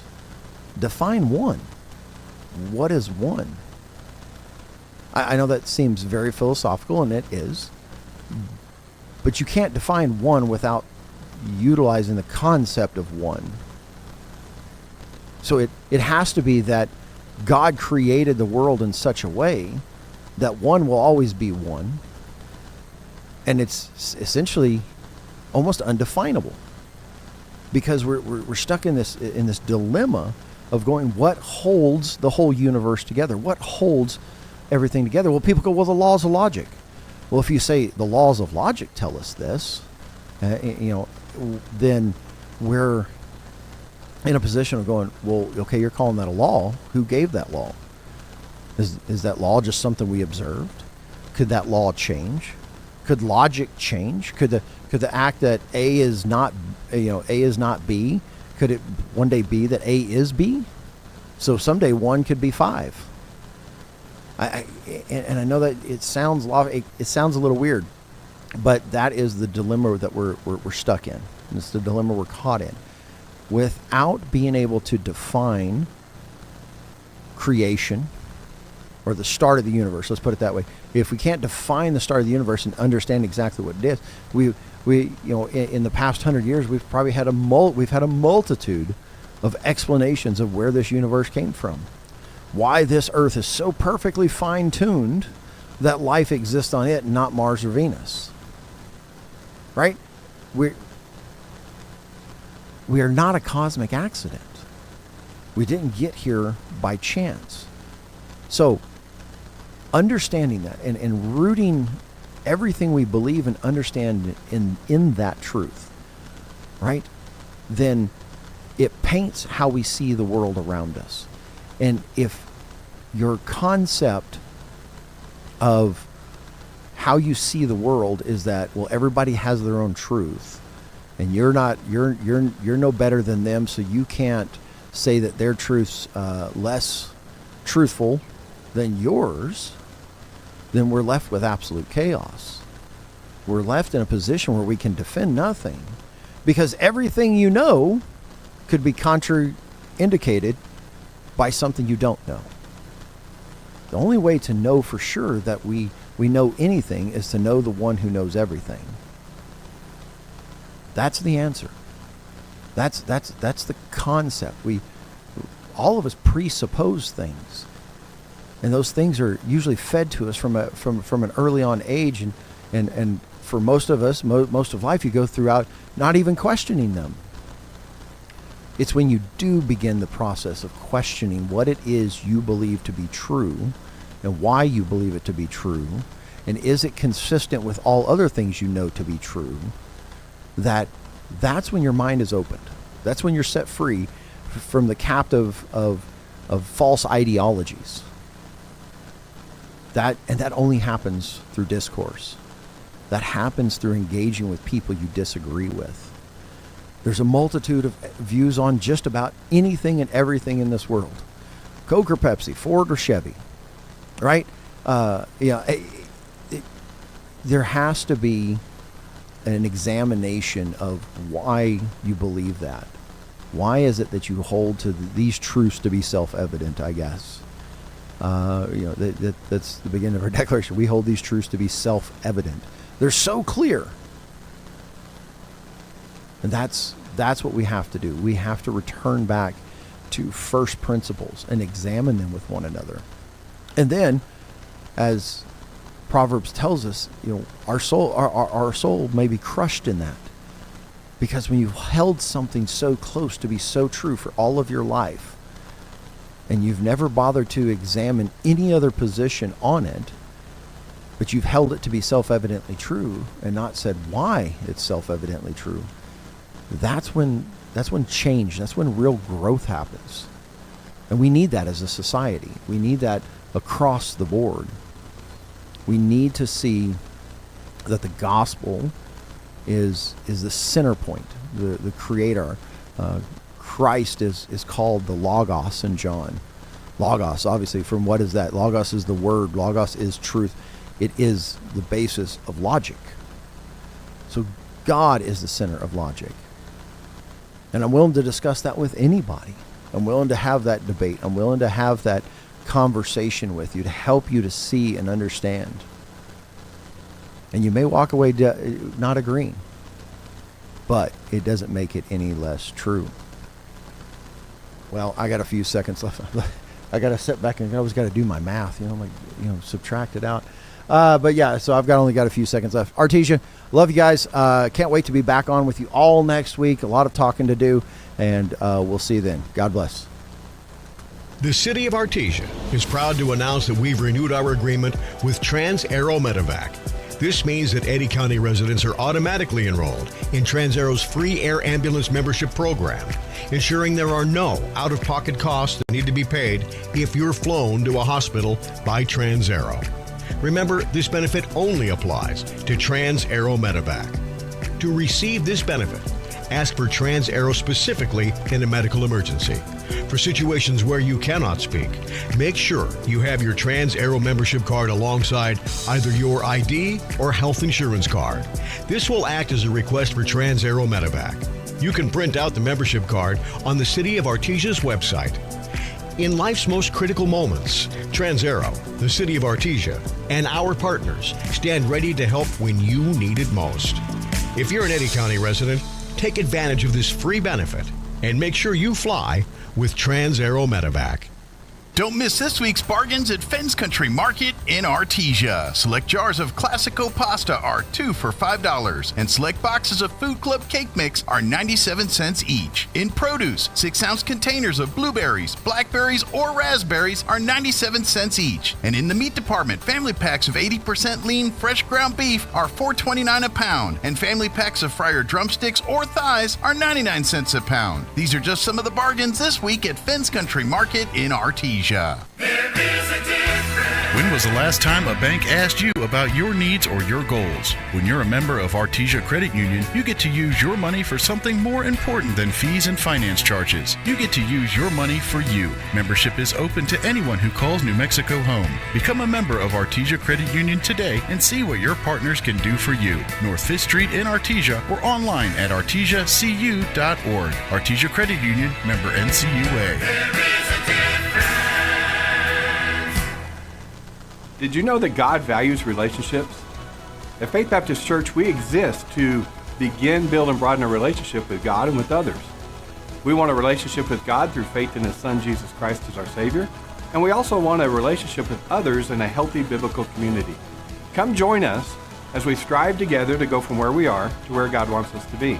10:30 on Sunday mornings and 6:15 on Wednesday evenings. 401 South 20th in Artesia, or visit fbcartesia.com. To be a champion, each team member must do their part to help the team win. That is true in business too. Ed Safety and Services LLC want to do their part to help your business win. They specialize in several field services: sandblasting, coating steamers, pressure washing, repairs, and cleanouts. Ed Safety also offers drug and alcohol screening and on-site services and safety trainings to make you better. Ed Safety and Services LLC, 575-736-1047. Proud supporter of the Artesia Bulldogs. Dreaming of your perfect home? Ramona and Roger Kilpatrick at RE/MAX Axiom invite you to discover the joy of making that dream come true. As agents deeply rooted in Artesia and the surrounding area, they bring years of combined experience and a true passion for real estate. Whether you're buying or selling, Ramona and Roger's friendly and approachable nature ensures you feel right at home, making every step of the process enjoyable. Visit RE/MAXNMAxiom.com to see the latest listings or stop by their office in Artesia at 402 West Main, Suites D and E. RE/MAX Axiom, where your dream home becomes reality. As the seasons change, it can be a great time to refresh your oral health too. Here's a few fall tooth care tips from Smile Expressions in Artesia.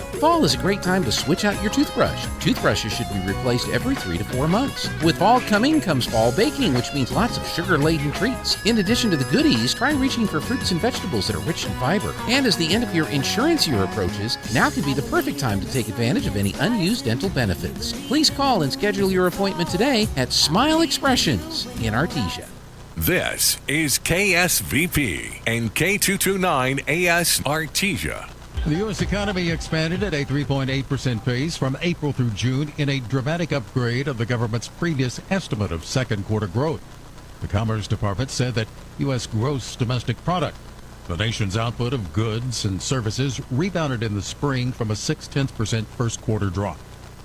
Jobless claim applications fell to their lowest level in 2 months last week. The number of Americans filing for unemployment benefits fell by 14,000 to 218,000, reports the Labor Department. President Trump claims he was sabotaged at the United Nations this week, and he has the Secret Service investigating. The president complained that he was the victim of 3 very sinister events at the UN on Tuesday. First, the escalator he used suddenly stopped. He wrote online that those responsible should be arrested. Second, his teleprompter didn't work for several minutes. And third, he said the sound was off during his speech.